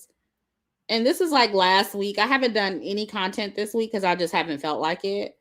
But it was under one of the videos that I did about Megan Thee Stallion. I think it may have been, which one was it? I think it was the last one where I was addressing the men, the unqualified men who come online and they talk down to Black women with no qualifications. And they go all over the internet and they start talking about what Black women need to have to please them, to qualify for them as wives, and what we need to be wifey material for them when they're not husband material. And in that video, I mentioned, hold on, y'all. Let me text this person back. But in that video,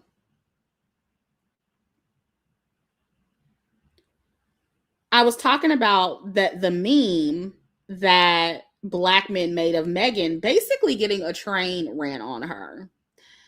And there was a woman in my comments, and I blocked her for herself, not for me. I blocked her for her own protection because she made a comment and she basically said that meme, me showing that meme, I guess triggered her trauma that she had with SA in the past or something like that. And I just want to say this, especially for the people who may not be familiar with my content. I do understand that certain images or topics can be triggering for people. That's real. I'm not dismissing that at all. Okay. And advocating for Black women, especially unambiguous dark-skinned Black women, is a huge part of what I do. Okay. However, that includes being honest about how we are represented and perceived. And the reality is, conversations about our image as Black women, they do involve sexualization. They involve hypersexuality. That is that has been a major part of how Black women have been portrayed historically and in the media. So that topic is going to come up on my channel, and avoiding that topic, honestly, to like try to, I guess, not trigger people, it wouldn't serve the bigger conversation that I'm trying to have. Okay. And I really do my best to make this a space where people can engage thoughtfully and, be respected and not be triggered. But I also have to be realistic. Okay. If someone has specific sensitivities or trauma around sexual topics, it's important for them to be mindful of the content that they watch on the internet. Okay. Not every video is going to be the right fit for the right person. And yeah, it's impossible for me to know everybody's triggers exactly. And if I try to filter or avoid every topic that might be a trigger for somebody, I wouldn't be able to talk about anything. I wouldn't be able to say anything. Almost every conversation here, whether it's about race, gender, violence, representation, that can be considered difficult for somebody. That's just the nature of the topics on my channel, y'all. So, if you have any triggers related to any of that stuff, then you need to unsubscribe. I don't want to trigger anybody here. But I'm also not going to walk on eggshells. I'm not going to avoid these tough conversations, okay? And I think it's very important to keep your expectations realistic when it comes to YouTubers. YouTubers are not therapists, okay? I'm not around here claiming to be a therapist or misleading people like Cheyenne Bryant, okay? I've told y'all a long time ago, I'm not your therapist, okay? I'm not your friend. You don't know me in real life. And when it comes to YouTubers, it is not our role as YouTubers to manage your triggers. It is not our role to cushion every possible emotional response with all these disclaimers before discussing something. I try to give disclaimers here and there, you know what I mean? I will try to be like, okay, disclaimer or trigger warning, when I think about it, I try to give those things, right? But I'm not always going to be able to do that. Especially when the content is part of a broader conversation. Like that Megan meme went viral. That Megan conversation was super viral. So I was touching on a viral topic. I can't be worried about everybody's trigger in that moment. You know what I mean? I can't, and that may sound insensitive, but I can't do that as a YouTuber. And so anybody who feels that way, I'm going to have to remove you. You know what I mean? And that lady, I'm sure she was a nice lady, but I had to block her and the people who agreed because I'm like, listen, this is not the channel for you. If me mentioning hypersexuality of Black women in the media is going to trigger your essay trauma, you just don't need to watch my channel because that's something I talk about. That's something I've always talked about. And my delivery and approach has not changed. I've been speaking the same way, covering the same topics for 11 years now, y'all. It's been over a decade. I've shown and discussed difficult, uncomfortable imagery the whole 11 years, the whole time. So if that style or approach doesn't sit well with you, I respect it, but that also means that this might not be the right space for you. And that's okay. And at the end of the day, y'all, it's up to you to manage your own triggers and your own boundaries online. And so if something no longer feels safe or comfortable for you, the healthiest choice is to step away from it. That's what you need to do rather than expect these content creators to completely reshape how we communicate.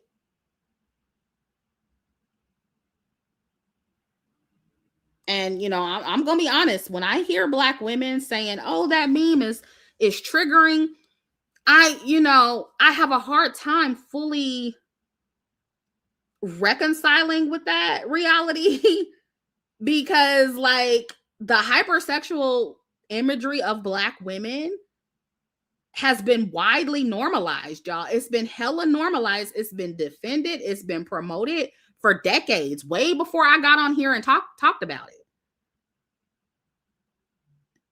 And in fact, when I even talk about it, when women like me come on here and say, hey, we need to stop participating in this type of imagery. We need to stop amplifying it. We need to stop. We're actually met with strong pushback from other Black women. We're met with people saying, Chrissy, we should be able to do what we want. You're taking away our sexual freedom. You're policing how Black women choose to present ourselves. And then suddenly when I bring it up and I show it like, this is what it's doing, this is how it's negatively impacting you Black women, then suddenly, oh my God, you're triggering me. It's like, it doesn't sound believable to me. And to me, this is what I think personally. It's what seems more likely is that you're embarrassed, like I said in the last video. And you don't feel comfortable seeing that imagery because you feel embarrassed. Not that you're triggered, but because you're embarrassed.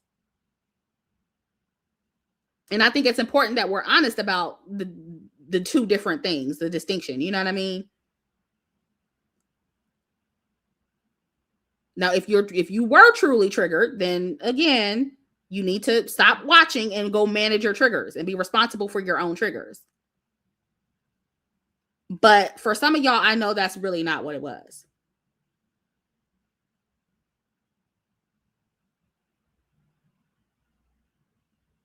And so, my intention is never to trigger anyone.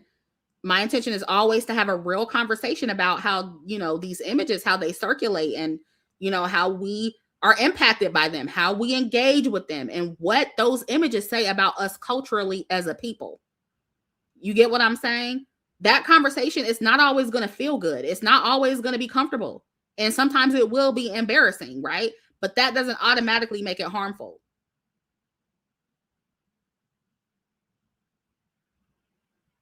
And so I just wanted to clarify that. And then also, we got to talk about this parasocial stuff, y'all, because this is something I've had to put up my boundaries, on YouTube. Like, I've really had to create boundaries when it comes to this, because a lot of y'all feel parasocially connected to me, and it's uncomfortable for me. Okay. And over time, it has gotten worse. Okay. And listen, it's natural for people to feel connected to creators that they watch on a regular basis. I've been here for 11 years. I get it. A lot of y'all feel like y'all know me. So I get it. You feel attached to me. You feel connected to me. That is human, right? But I think that sometimes that connection, it can start getting blurred into something a bit more personal. And a lot of y'all can't really tell that this is not personal, okay? When I talk about certain things, it's not personal to you.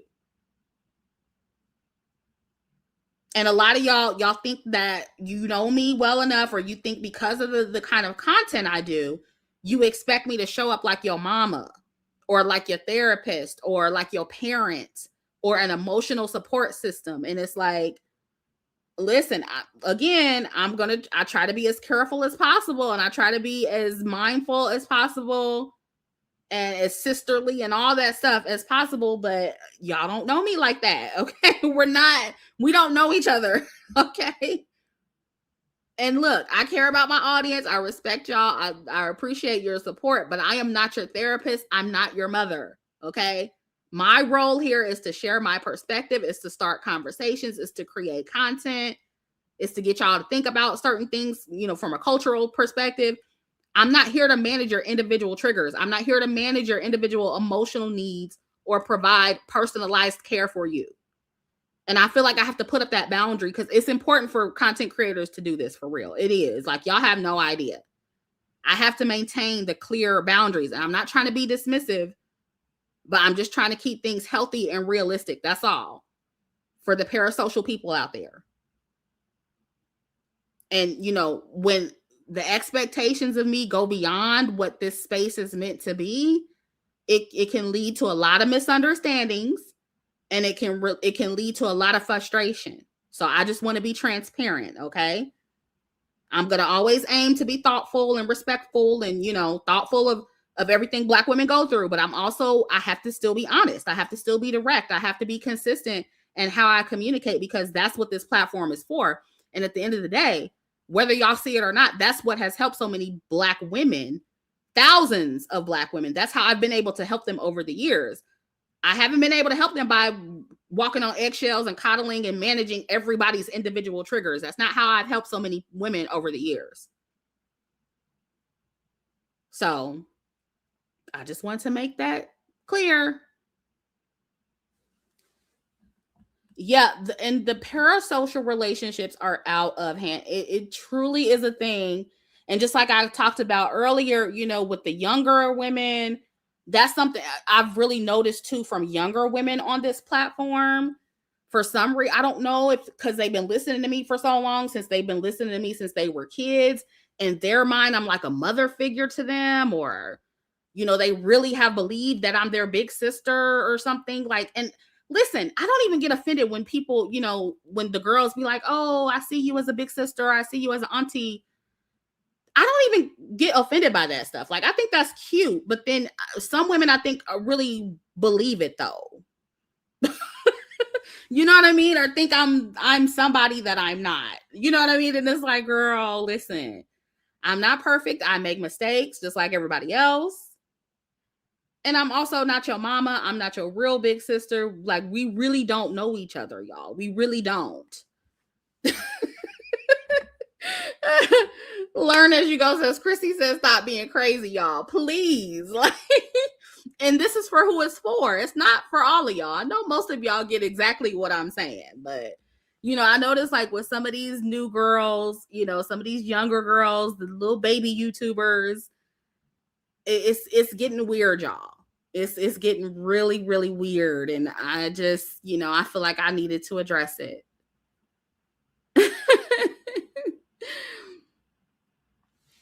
Strawberry Bunny says, this is why we go outside.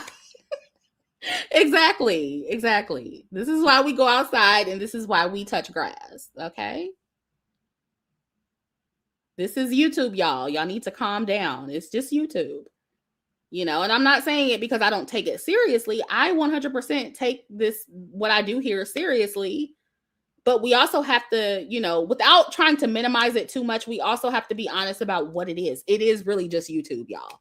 It's just a platform people come on to make videos and share their opinions. And yeah, I do use this for advice too. But even with that, like I always tell y'all, take everybody's advice with a grain of salt, even mine. Like, and if it doesn't apply to you, or, you can't apply it to your life, then don't,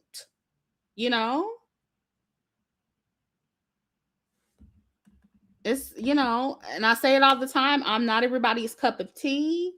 That's fine. I don't expect to be. But it's like, once you realize that, y'all, then it's time to move on. Like, once you realize I'm not your flavor, I'm not your cup of tea, then it's time to move on. You don't like obsessively, stalk me or, try to find who I am and try to dox me and all that weird stuff. That's when it becomes weird. That's when it becomes extremely parasocial. And that's not normal, y'all. That's not normal. And then, we have some people on here too, like they're so deranged in their minds. They think that it's me when it's actually them, or, it's like other content creators, but it's them. It's like, no, it's you being crazy. It's you. Just like when I was talking about the younger girls earlier, like they'll be like, oh yeah, older women are so mean and obsessed with us. And it's like, but you started with the older women and they're responding to you, not the other way around. Like I only know you because you came at me. I only know you because you addressed me. That's the only reason why I know you exist. And you kept addressing me over and over again. That's not a situation where I'm obsessed with you or I'm jealous of you. That is you being jealous of me for whatever reason. And that's you being obsessed with me. I didn't even come to you, girl. You weren't even on my radar at all. And again, it's one thing to disagree with somebody and say it once or twice. But then when you keep going over and over and over again, that's when it becomes weird. And that's when it becomes parasocial. Because it's like, at this point now, you just need to move on. Like, why are you still addressing this? And why are you still addressing me? Like, we've been moved past that. It's over now. So what are we doing here? What are we doing? And then also too, like, this is, another reminder, especially to the content creators, like we're allowed to talk about the same topics. Okay. That's okay too. Like, just like Megan Thee Stallion was a popular topic, everybody on YouTube can talk about that if they want to. Like, you're not the only one that's allowed to talk about a certain trending topic. You're not the only one that's allowed to use a certain phrase that another YouTuber has used. That's not how this works. This is YouTube. We're allowed to talk about the same things. And people copy me all the time. I'm not like having meltdowns about it because I do a topic and then somebody else does a topic, a video on the same topic. Like, it's not that serious. This is YouTube. That's what YouTubers do. We all share topics. We all talk about the same things. That's okay. And I find it weird, like people who literally copy me and who started their whole platform because of me has the nerve to say that I'm copying off of them. That's weird. That's all you do is copy. So it's fair game. If I even was copying you, it's fair game. That's all you do is copy off of me. So, like, this is YouTube. Like, again, I've never understood people like that. I never understood people who get mad about YouTubers talking about topics that they talk about on their channel. Like, that's what YouTube is, honey.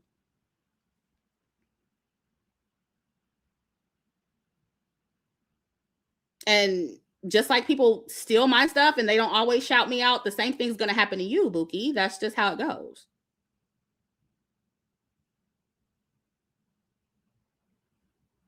People are going to talk about the same things you talk about. And no, you're not always going to get a shout out. That's life. Oh, well. Get over it. I don't get on here and make announcements every time somebody does a video with my terminology. I don't do that. It's not that deep.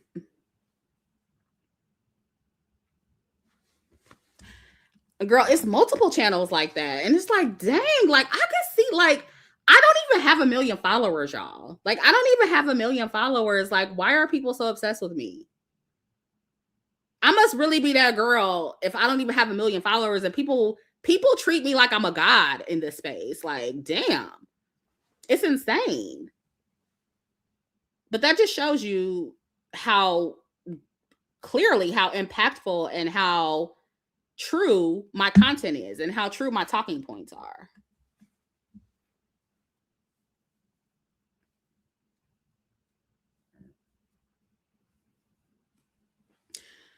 Well, yeah, I get it. I'm not the only polarizing person, though, Miss Concrete Rose. Like, it'd be different if I was the only controversial figure on YouTube. Like, I'm not the only one. And again, there are a lot of people that I find to be polarizing, too. I'm not, like, obsessing over them on my channel, though. Like, I'm not, like, obsessing over them in their personal life. I'm not doing that. So that's when it becomes weird.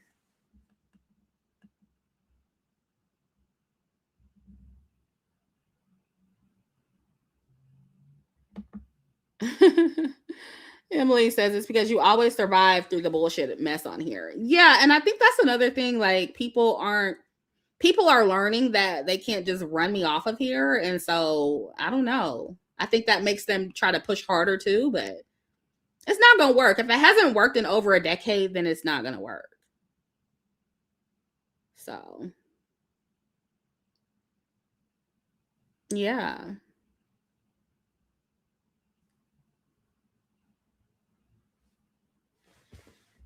Sun Sunsum says channel is trying to get a come up off of you. And as you can see, that doesn't work either. Like, so many people have tried to come up off of me and grow their channels off of mine. All the people that have done that have failed. Like, their channel hasn't grown significantly. So that doesn't work either. So it's like, what else are you going to do with your life? Like, you're going to have to put in the work like everybody else did on this platform. You're just going to have to do the work.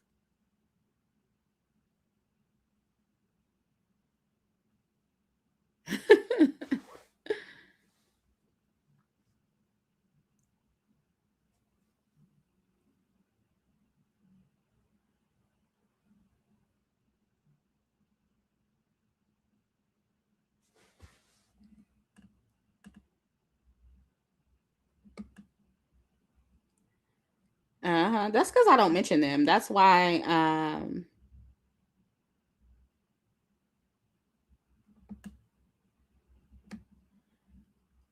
Hold on, I'm trying to highlight these comments. Oh wait, is that it? That wasn't the one I was trying to highlight, but not the Pisces in me. That's funny.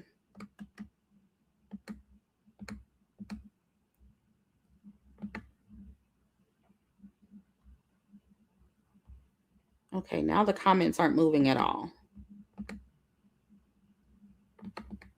Oh, there it goes. Yeah, Miss Concrete Rose says, bruh, I don't even know the people who try to come up off you, so they're failing. Yeah, because I don't mention them. I don't give them a lot of attention on my channel. Or I just talk about them without mentioning names. And that always works.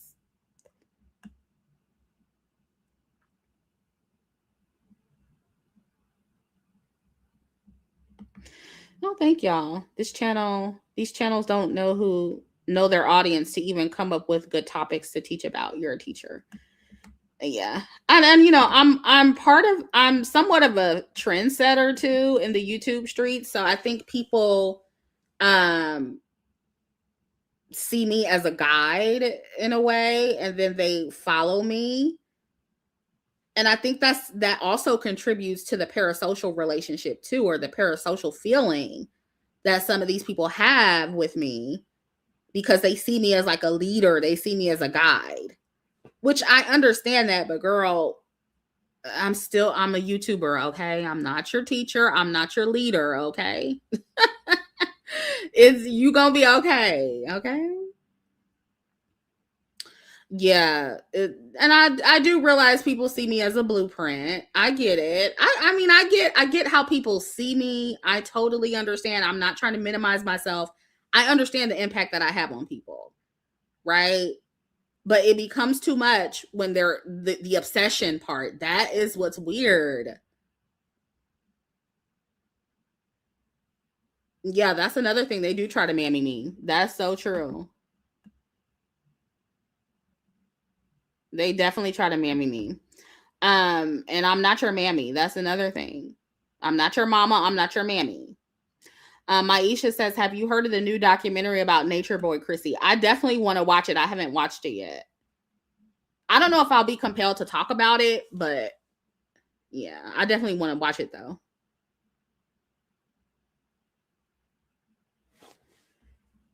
Yeah, that's part of it too. It's the mystery. That's part of it too. But again, I'm not the only anonymous YouTuber, so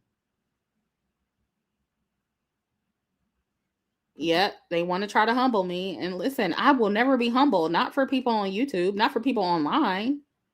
I'm always going to be arrogant as fuck. I'm always going to think I'm that girl and think I'm the shit, because I am. So you trying to humble me, that's not going to work either.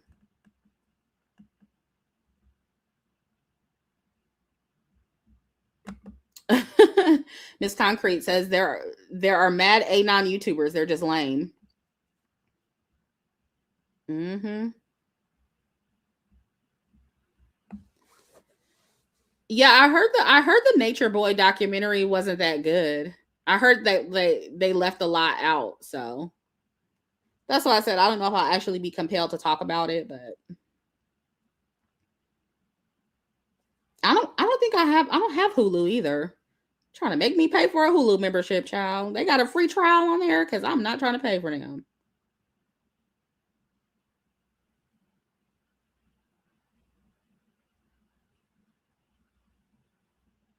Oh, and you know, another thing that somebody had brought up in the last live or the last video, was the Joe Budden podcast. And I hadn't watched that before my last video. I didn't even know that he talked about Megan Thee Stallion. But I did watch a little bit of that, but it was just pretty much the same old. Like a few of y'all wanted me to talk about it, but I pretty much covered them in my last video. I mean, these are just the same kind of men who aren't qualified to speak on what they're speaking on. Now, I will say that the Joe Budden podcast was a little bit better because Mark Lamont Hill, he was pushing back on some of what they were saying that was bullshit. But it's pretty much the same thing. Like a bunch of men who are not husband material at all, trying to like school women on how they should be and what they should be. And I will say they were doing that a little bit less on the Joe Budden podcast, but even with them, like I'm not familiar with all of the men on the Joe Budden podcast, but are any of them married at all? I don't know if Mark Lamont Hill is married. I don't think Joe Budden is married, right?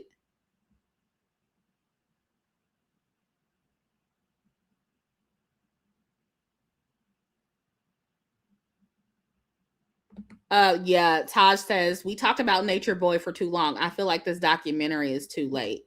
Yeah. Okay, Mark Lamont. Okay, he's married. What about Joe Budden? Is anybody else on that panel married? Mark Lamont Hill has a baby mama. Oh, Lord.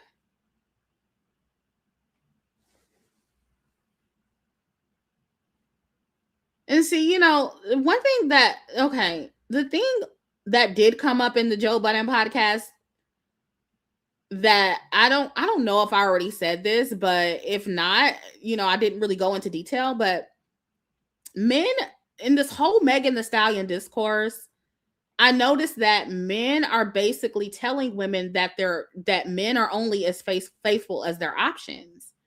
And so, ladies, you got to think about what they're saying when they say that.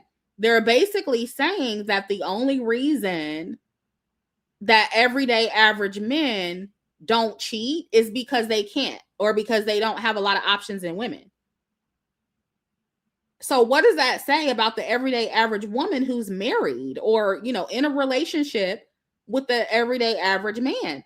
And this is why I think that men need to be very careful. Well, I don't think they should be careful about what they say. I think they should continue to say what they want to say because women need to know the truth. But for any logical, critically thinking woman who hears men say that, we're going to think, oh, okay, well, if all men are natural cheaters and they have the desire to cheat, whether they have options or not, then I might as well get a cheater with the most money. That's how any smart woman is going to think. And so, you know, I keep saying that these niggas just be talking themselves out of pussy every time they get online and go on these nigga podcasts. Like every time they go on these podcasts, they're talking themselves out of vagina. Because you might as well. It's like, you know, you might as well just say, fuck it. Okay, well then if all men are going to cheat, give me the cheater with the most money. Period.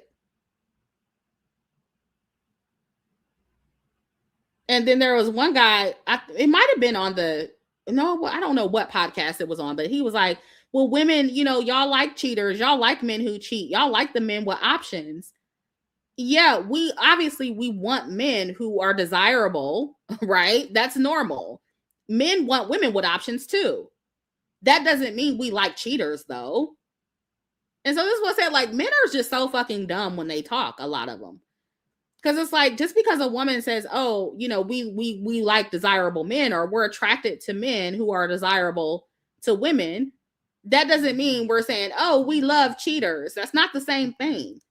Just like men like women who are beautiful and who have options in men, they don't necessarily like a woman who's a cheater or a woman who manipulates men just because they have options. So liking men who are desirable is not the same thing as liking cheaters. So that's another thing in this that whole Megan conversation that I was like, a lot of men, especially black men, y'all are either fucking slow or you're just intentionally trying to misunderstand what black women are saying. And, you know, another thing that I want to say about, which I should have said earlier about Cheyenne Bryant, is that y'all see how y'all are finally vetting that woman. Y'all need to vet men the same way. Y'all need to vet all of these black men, especially in these conversations, and question if they're qualified to speak on what they're speaking on. Just like you did Cheyenne Bryant. And I feel like if black women actually start doing that, actually start vetting all of the men in these conversations, we'd be better off, truly. And I see that some of y'all do that with like Cam Newton. You talk about how he's, you know, a baby daddy to how I think he has 8 children. You know, so it's not that we don't, you know, do it sometimes, but I feel like we're not vetting these men enough on a regular basis. That's all. And I feel like just as loudly as y'all are blasting women like Cheyenne Bryant, and y'all are talking about how she's not qualified to give the advice that she's giving, or she's unethical, whatever, y'all need to do the same thing with these niggas. The same thing. Because in my opinion, one thing that really stood out to me when it came to this Megan Thee Stallion conversation is how entitled and how arrogant a lot of these men were when speaking on black women. And I feel like the only reason why they were that arrogant is because black women have made them that way. Really, I really do. I truly believe that Black women have made Black men especially very, very arrogant and very like entitled to Black women, entitled to our vaginas, entitled to our wombs, to where, you know, they just think that, oh, they're just the shit. They can just say whatever. But it's because they still have so much access to Black women. And they don't have to work very hard for that access.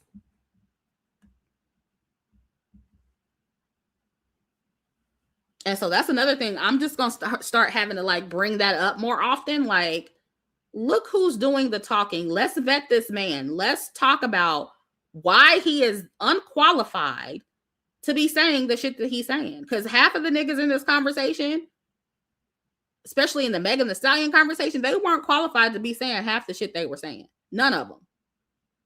Especially when it came to that whole wifey material thing. That shit had me laughing so hard listening to some of those men. I'm like, you really think that y'all are husband material? You really think that you're qualified to say what you're saying? Like, that's crazy.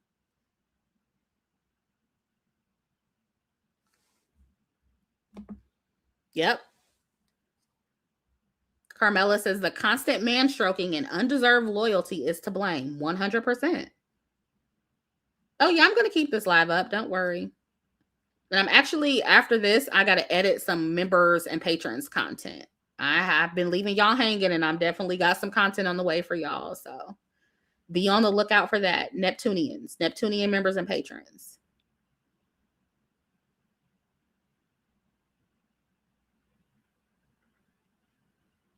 Yeah, and that was a lot of it too. You know, a lot of them, they know they don't have access to Megan, and just women who look like her in general. So we know what that was about too. They just wanted to humble that woman. That's what it was. Which again, you know, like I said before, it's not even that I disagree with everything they were saying, but it's just like how they were saying it and the type of men that were in the conversation and had the nerve to be talking about wifey material. It was just, that's the part that was really getting on my fucking nerves. I was like, really? Ugh. It was just so annoying. Pineapple Island says generations of male worship have turned them into the most entitled, arrogant sociopaths on the planet. I have to agree with that.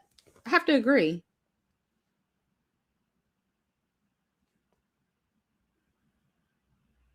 And the scariest part about that is that they don't even think that they're like that. Like, they don't even realize that that's how they are and that's who they are. That to me is the scariest part of it all.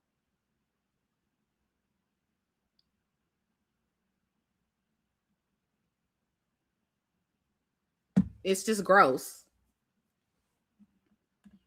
Yeah, zero self-awareness.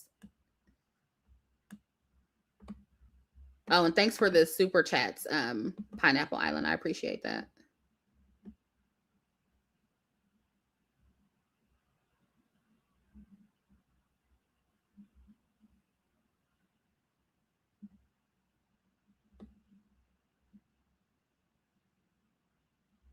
Yeah, and I have some other content too coming up because the men are talking on TikTok again. So I'm definitely gonna do some I almost talked about it tonight, then I was like, no, I think I'm gonna save it for some pre-recorded content because, you know, some topics just deserve their own video. And I've been seeing some fuck shit on TikTok as usual that I definitely want to talk about next week. Like I said, I pretty much took a break this week from doing content, but I'm gonna try to be consistent again next week because I got a lot of thoughts that I need to get off my chest. So yeah, look forward to that. And some of y'all, was just so interesting to see. Like last week, there were a couple people in the comments like, "Oh my God, you're putting out so much content," and I'm like, and they said it like they were complaining about it. I'm like, listen, if I'm feeling like I want to do a lot of content, don't complain about it because y'all know I will disappear and go ghost on y'all in a heartbeat. So let's not complain when I'm actually being consistent with my content, okay? Because as you can see, I left y'all hanging for a week after that. After that little burst of energy I had to make content, I didn't do content again for 6 days. And y'all know I'm good for that. I'm very good for just disappearing for a week or two and just being like, okay, I'm done for a minute. So I'm gonna need y'all to stop complaining.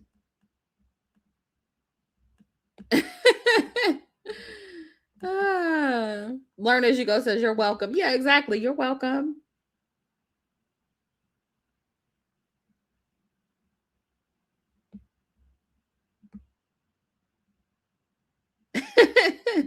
Yeah, and look, I don't even always do it on purpose. Like sometimes I just randomly think, I'm like, I don't think I want to do content today, and I just don't do it. But it's never usually like a plan. I'm very like unpredictable with my content. It just depends on how I feel and like also what I have going on behind the scenes. That's another thing. Like May is about to be hectic. That's why I can't even like, I know what I want to do next week, but it may end up being like 2 videos, you know what I'm saying? Because I got so much going on in the month of May. Like it's a lot going on this month. So, but yeah, I do have a lot of content planned. I'll say I have it planned. Okay. How long it's going to take me to get out, I don't know. We'll just have to see. Tosh says, don't go ghost. I feel like I've been pretty consistent. Maybe not the last week, but the week before I was doing good.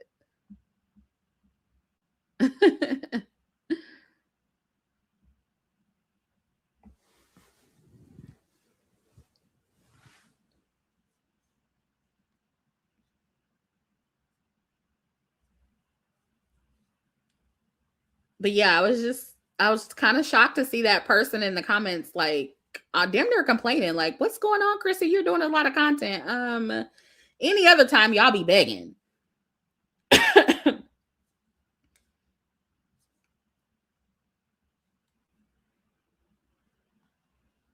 So I just think that was funny. But anyway, yeah, this was fun.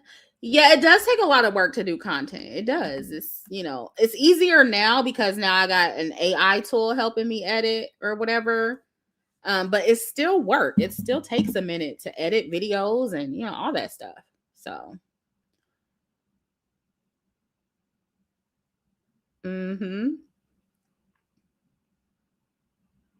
But I also like to do content, so I'm not complaining. I do like to do content. I just be having a lot going on in my personal life, like just so many events, and then the summer's coming up. It's just like a lot going on this summer. Everybody, I don't know about y'all, but it seems like everybody has events in June. Like it's something about the month of June. I don't know if is because that's when summer starts, but this is like everybody wants to schedule things in June. I'm like, damn. But yeah, May, June, and then July is my birthday. So yeah, my summer is about to be chaotic. And I'm literally helping to plan a graduation party. That's another thing.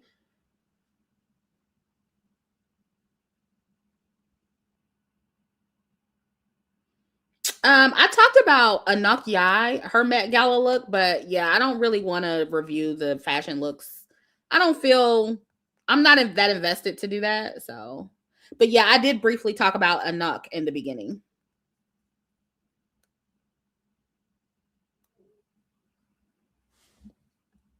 Thank you. A lot sometimes often says, yes, the spamming is appreciated. Yeah, and I still want to at some point start doing shorts again. That's another thing I want to start doing. I don't know. I might just have to just break down. I keep saying that I might have to hire somebody, and I really might have to do that. Like, it's just too much that it needs to be done,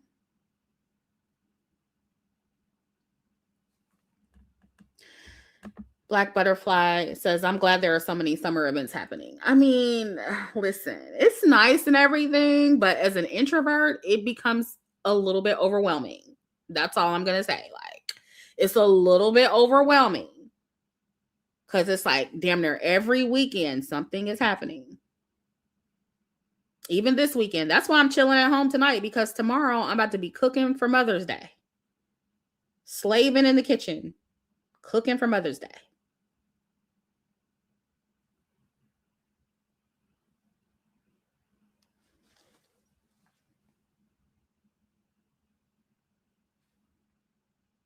And usually, like, I'll take my mom out like Friday, and then Sunday we'll have like a family dinner.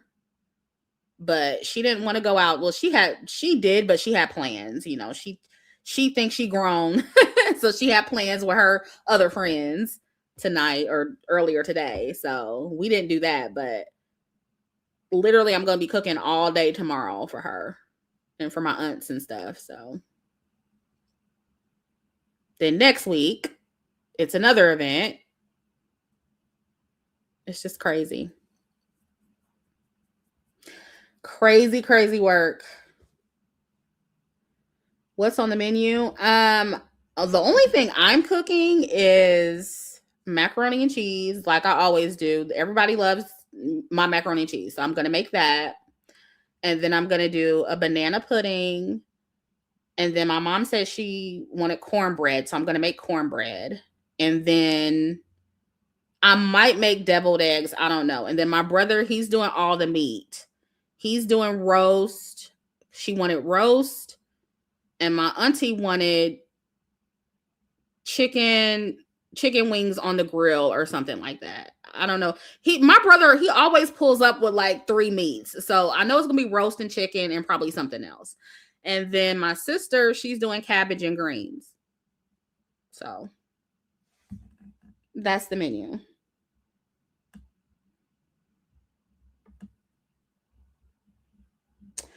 Yep. I'm the youngest. I usually just do all the sides, okay? I'm the side queen, the side dish queen, okay? I do the easy stuff. Chrissy, you started off with only thing I'm cooking is. The reason why I said only is because those are easy things for me anyway. Like cornbread is easy. That's super easy. Macaroni and cheese is easy for some people. For me it's easy because I've been making it for so long. And then deviled eggs, that's easy. Banana pudding, it's not like I'm making like my mom, when she makes banana pudding, she makes like the homemade pudding that she cooks on the stove. I'm doing instant pudding, okay? I'm not doing all of that extra stuff. I'm doing the instant pudding. All you got to do is add milk, and I might add a can of condensed milk or something and leave it at that. See, I work smart. I don't work hard. I work smart. Okay. I think the longest thing it's going to take me to cook is the macaroni and cheese. That's going to be the longest dish. Or that's going to take the longest amount of time.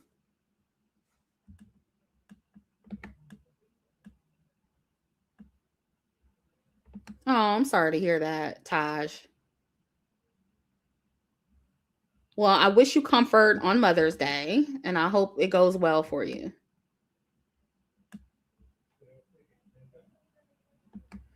And I wish all the mothers, too, in the chat, happy Mother's Day.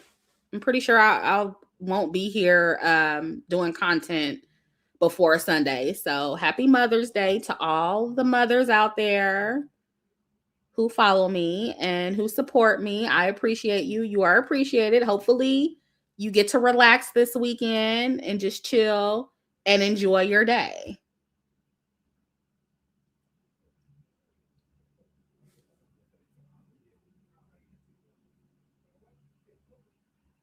That's another thing I got to do tomorrow when I get up. I got to go find my mom some flowers.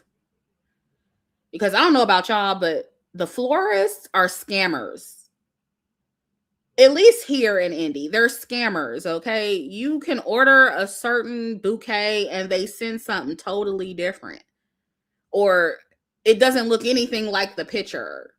I think they were talking about that on TikTok one time, how a lot of florists are actually scammers. So now what I do, usually the day before, if I don't have to send flowers somewhere, like, you know, if I'm sending them somewhere, like, in another state or something, what I do is I go to the florist myself so I can see the flowers with my own two eyes. And so even though it's a little harder to do it that way, it takes more effort, you end up with better flowers that way. You end up with better bouquets.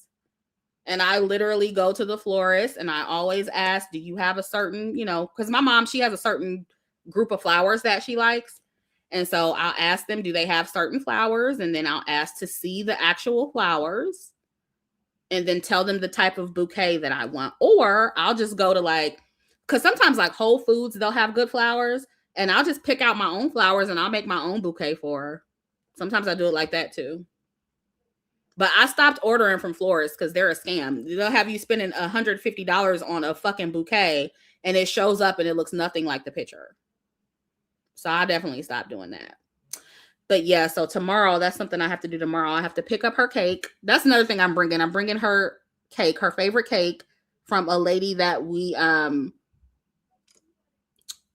order our cakes from. So I got to go pick that up and then I got to go find her some flowers. So yeah, this weekend is all about her, all about the mothers.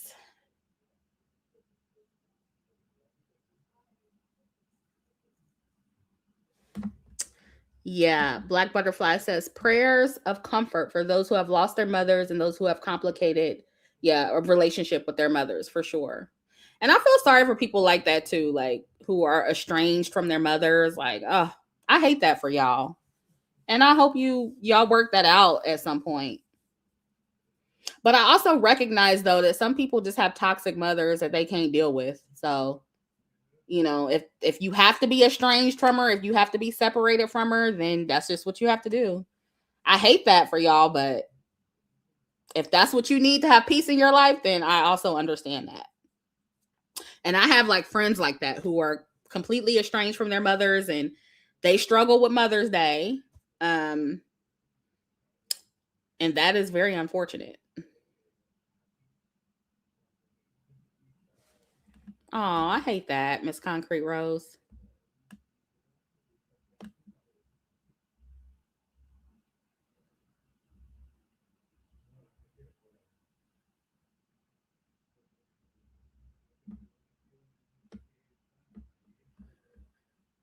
Yeah, I'm pretty sure my best friends will probably come over tomorrow too. Their mothers too, so that's another thing. I got to get cards. I already got a card for my mom, but I got to get cards for my best friends.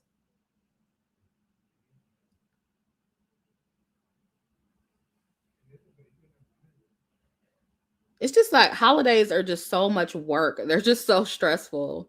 So much work. So much labor. But that also does not compare to what mothers have to do, like on a regular basis. Like I take my hat off to all the moms out there, because all the good mothers who really do everything for their kids. Because I don't think I will be able to make it. I don't think I would make it in that life. I don't think I could do it, honestly. Because sometimes I look back and I think about all the stuff my mom did, and I'm like, girl, how did you make it? Like, I've been done had a nervous breakdown, a heart attack or something, child. Because even just the holidays, even just one holiday be stressing me out, girl. It be taking me out. Like, I guarantee you Sunday night, I'ma just come straight home from the function and just go to sleep because I'll be so tired from doing everything. I couldn't imagine doing that all the time like moms do. So y'all really deserve more than one day, truly, because I don't see how y'all do it. I really don't. I would literally lose my mind, literally.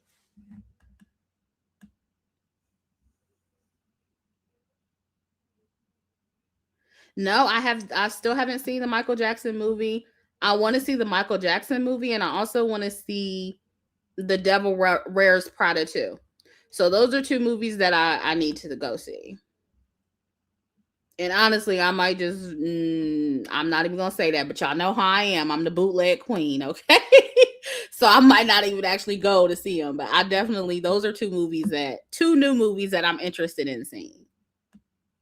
Devil Wears Prada 2 and the Michael Jackson movie. Even though I heard the Michael Jackson movie wasn't that good.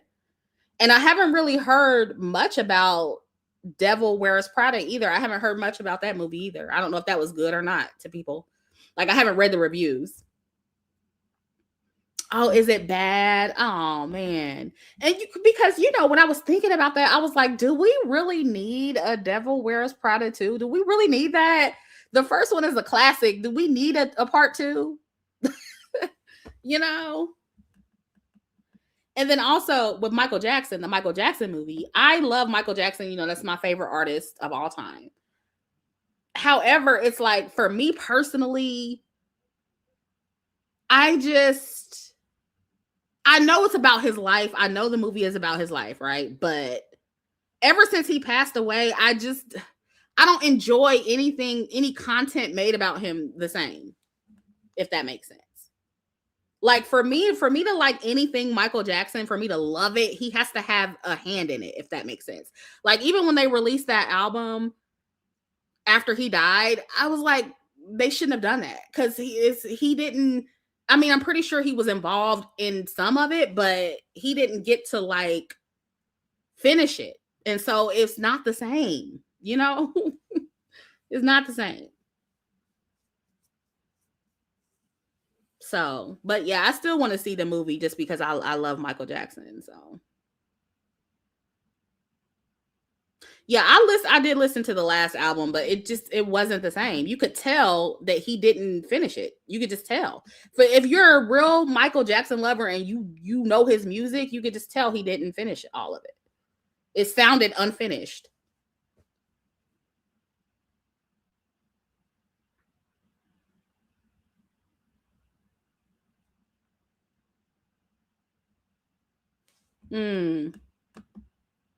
Yeah, I keep seeing people who like really are big fans of Michael Jackson saying it touched them emotionally. So I wonder if it's gonna make me feel that way. I don't know. I'll have to see. Because I've been loving Mike's too since I was a kid. So I don't know.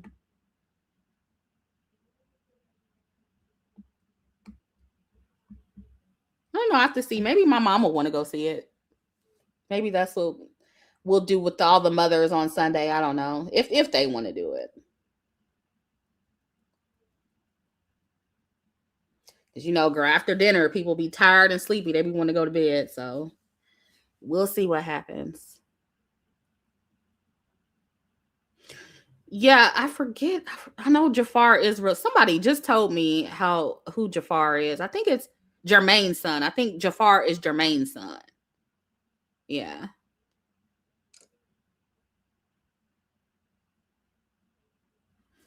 Really? Well, girl, all the Jacksons, they love white girls. All of them do. So that's not surprising to me.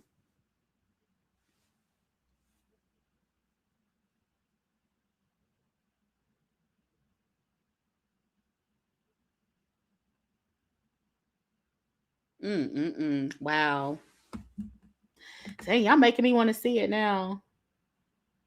Well, I always wanted to see it, but it just wasn't like, I wasn't like pressed to see it. I do want to see it, but I just wasn't like rushing to go see it. But now I do want to go see it. Like, y'all making me want to see it more.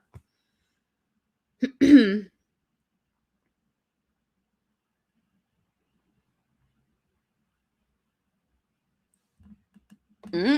you go. Funny bit. That's why I said I might end up getting a bootleg. I feel you. And it's okay to think that. It's okay to feel that way. Are any of them married to black women? I don't think so. Who's getting the money from the movie? Jafar and who else? Yeah, I heard Jafar did good too.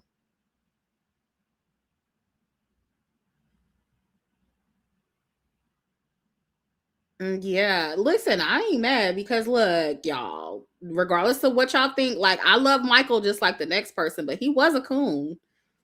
He did not like being black at all. And it wasn't even all his fault. It was his daddy's fault, but still.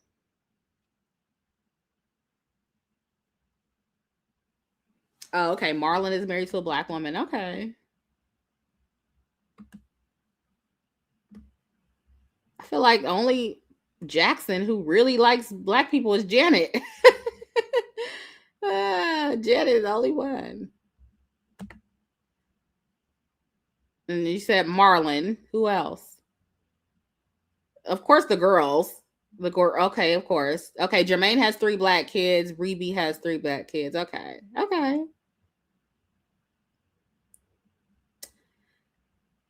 Keita says The Devil Wears Prada 2 extremely mid. No interesting plot or storyline. Miranda isn't as commanding or intimidating. Anne's fashion is the only good part of the movie. Michael is so much better. Yeah. And I knew that was probably going to be the thing, because it's like Devil Wears Prada is a classic. Like, you can't like replicate that. Like, some movies just need to be what they are. They don't need to be a sequel. And I kind of felt that way when I saw that they were releasing it. I was excited about it, but I was like, like, in order for that to be good, it has to be like really, really good. So I'll see how I feel about it, but I kind of knew that would be the case. Yeah, I think they should have left it alone too. But I'll judge for myself. I'll watch it and see if I feel any different. But I kind of probably am gonna feel that way, because I know I kind of felt that way when watching the trailer. When I saw the trailer, I was like, this doesn't look like nothing is standing out with this trailer. But I was like, okay, well, maybe I'll give it a chance, because that's like literally one of my favorite movies. So I was like, it might be good.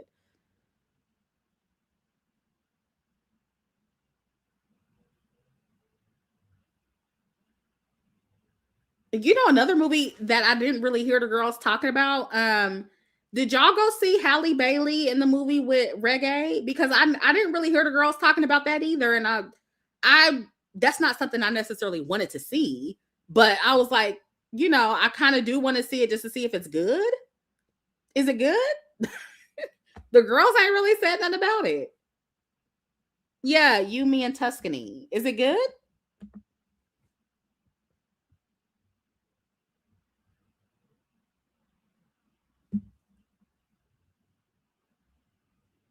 I said it's cute and corny. The girls were talking about it on TikTok. Okay, well, I have to look that up and see what they're saying. Because I feel like I just didn't hear a lot about it. Christina says, no, that man does not like black women. Who, Reggae?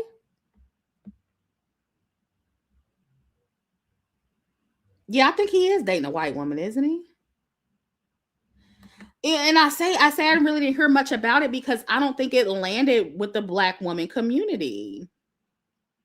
I don't think the girlies really was into that movie like that, or didn't really want to see it like that, to be honest.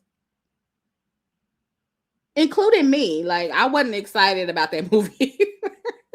Really, I wasn't. When I saw the trailer, I was like, it looks all right, I feel like they're, listening to the online conversations. They're seeing what we want, but it's like, okay, that's not exactly what we want, though. That's not exactly what we said we wanted, so y'all need to go back to the drawing board. Because I don't know, did black women ask for that? Because I don't really know the storyline that well, but wasn't she originally with a white guy and then she ended up with Reggae? Like, no, that's not what the girls are asking for. Yeah, it did kind of look mid. Hey, Miss Broda says it was a sweet romance. You should check it out. I'm definitely going to watch it. Oh, it was directed by a white woman? Oh, interesting. That's interesting. Pink Red Brisket. I don't find the male lead attractive enough.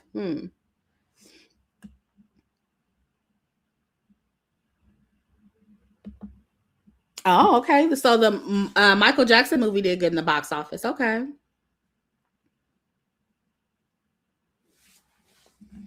Miss Concrete Rose, I thought that too. Said Reggae is cuter as the Duke. Yeah, I was definitely more attracted to Reggae and Bridgerton for sure.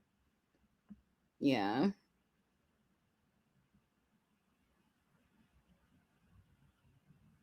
But I have to watch the movie too. I may feel differently after I watch the movie.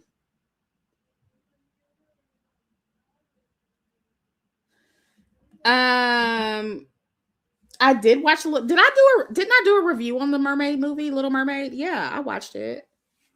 It was all right. I feel like they kind of played Halle a little bit in terms of the way they made her look, but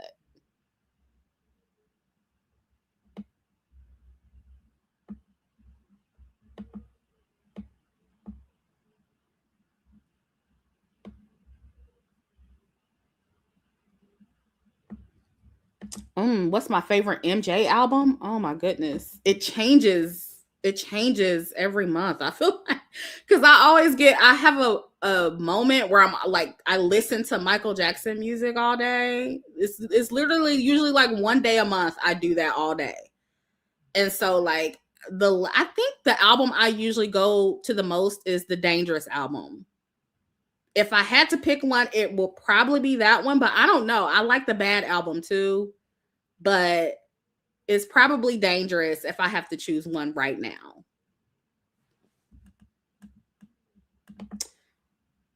Taj says, I hope you see Michael. Yeah. Yeah, I like Off the Wall too. It's the older school album. Yeah, I don't know. It's just like when people ask me what my favorite Michael Jackson song is, like, I gotta pick one? Are you serious? Like, it changes. It changes all the time.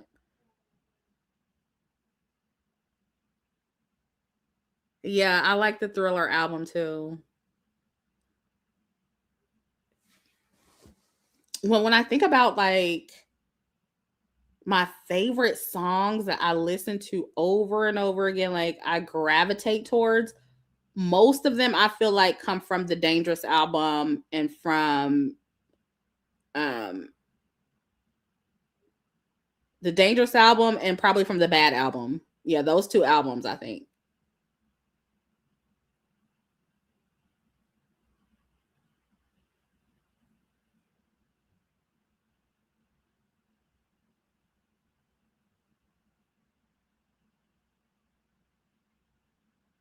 Yeah, that's true too. Sometimes it depends on the mood. Oh, I love the Earth song. Oh my gosh. And there's so many good renditions of that. Oh my God. That's why I said for me, the reason why I love Michael is because as a songwriter, I just feel like he was so good at writing songs. Like it wasn't even necessarily his vocal ability. Like to me, he sounded better when he was a kid. Like he sounded better vocally when he was a child. And I think after, he got older, he was straining his voice, the drugs and all that stuff. It kind of made his voice not that great.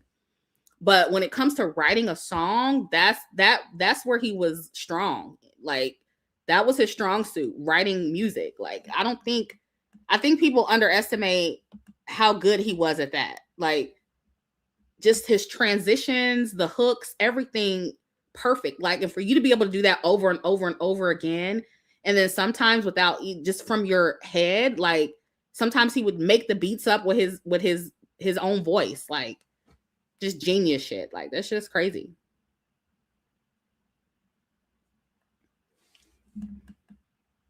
Yeah, I like Stranger in Moscow too. I like so many Michael Jackson songs. It's just hard to pick one.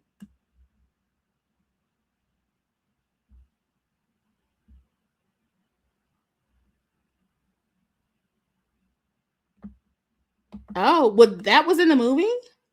Kita says the critics are bashing the movie because they're PDF fantasy, something he's been proven profoundly innocent of, and wants to talk about the unthinkable. I didn't even know they added that in there.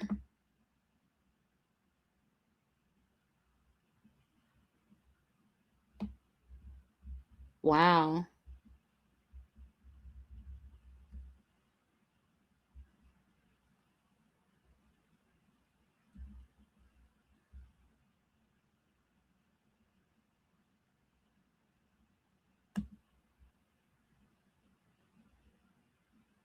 I didn't know that.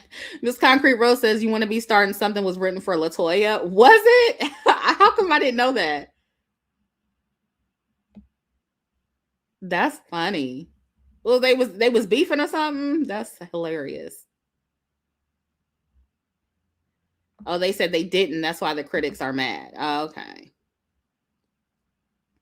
Yeah, I saw that too. They said the movie stops in 1988. So is it going to be another part to it or something?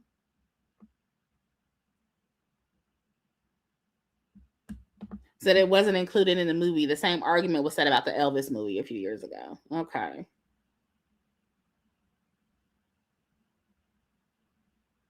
Interesting.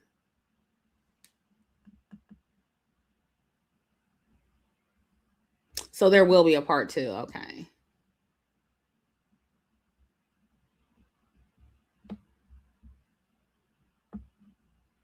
Oh, LaToya beefing with her sister-in-laws. Okay.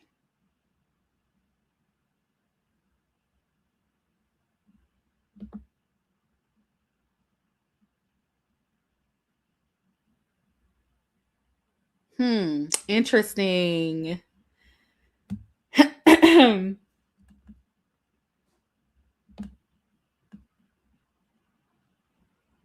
Okay, now I'm going to have to research the backstory.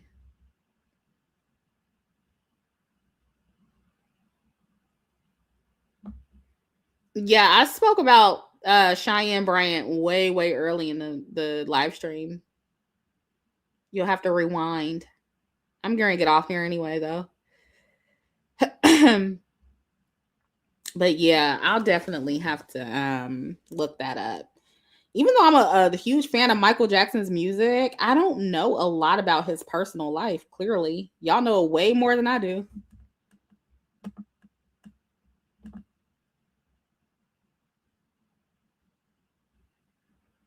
Oh my God, favorite MJ video? Ooh, I don't know. I don't know. I probably, if I had to pick a favorite video, it would be Scream with Janet Jackson. I really like that video.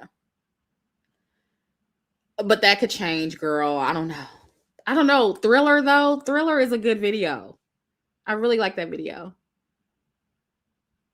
Did y'all see where old girl that was in the video when him came out and she was saying how he asked her on a date and she said no, and she pretty much fumbled Michael Jackson. And then I don't know if y'all saw her appearance. It looked like she's bleaching her skin. What was her name? And she was beautiful in that video. Beautiful. Oh yeah, in the closet. I forgot about that video. That was a good video too.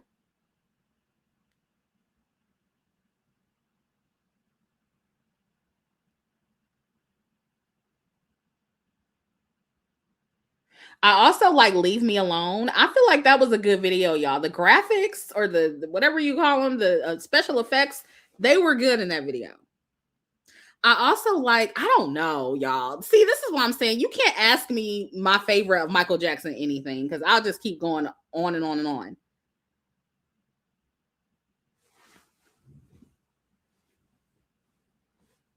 Moonwalker, Speed Demon, that was a good video. Yeah, Smooth Criminal. I mean, that's just one of the best.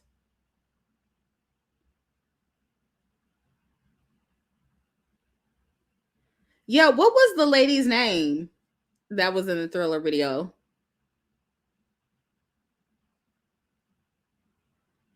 Is that her name? Ola Ray?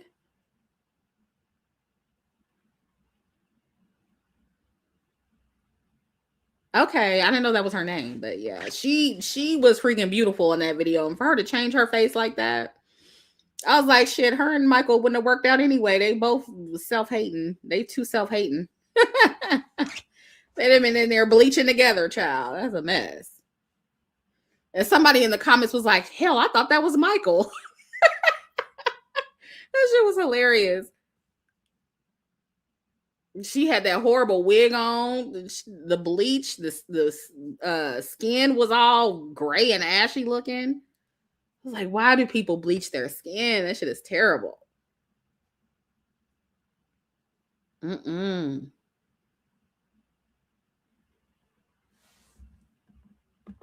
Girl, that was not all vitiligo. I'm sorry.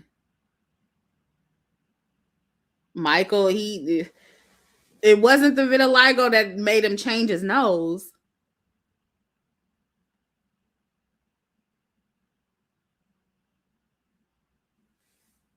It was his colorist, featurist daddy. It was all Joe Jackson's fault because he used to make fun of his nose and the way he looked. I did a video on that years ago because black men were trying to tell me that it was basically only the fault of black mothers. The colorism was the fault of black mothers only. And they were trying to make it seem like black men and black fathers and, you know, black male family members weren't also responsible for passing down colorism and featurism and texturism to their children. And I used Joe Jackson as an example in one of the videos. I have to make that video public again. But yeah, Joe Jackson is a perfect example of that.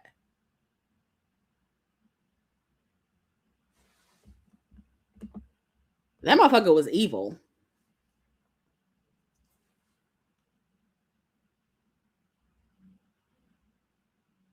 Girl, it's always the black woman's fault. Even if the daddy is in the picture, it's always going to be the black mama's fault, according to the black male.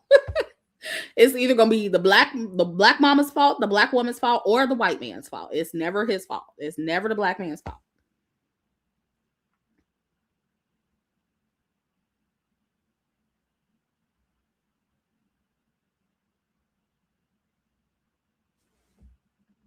I'll have to check that out.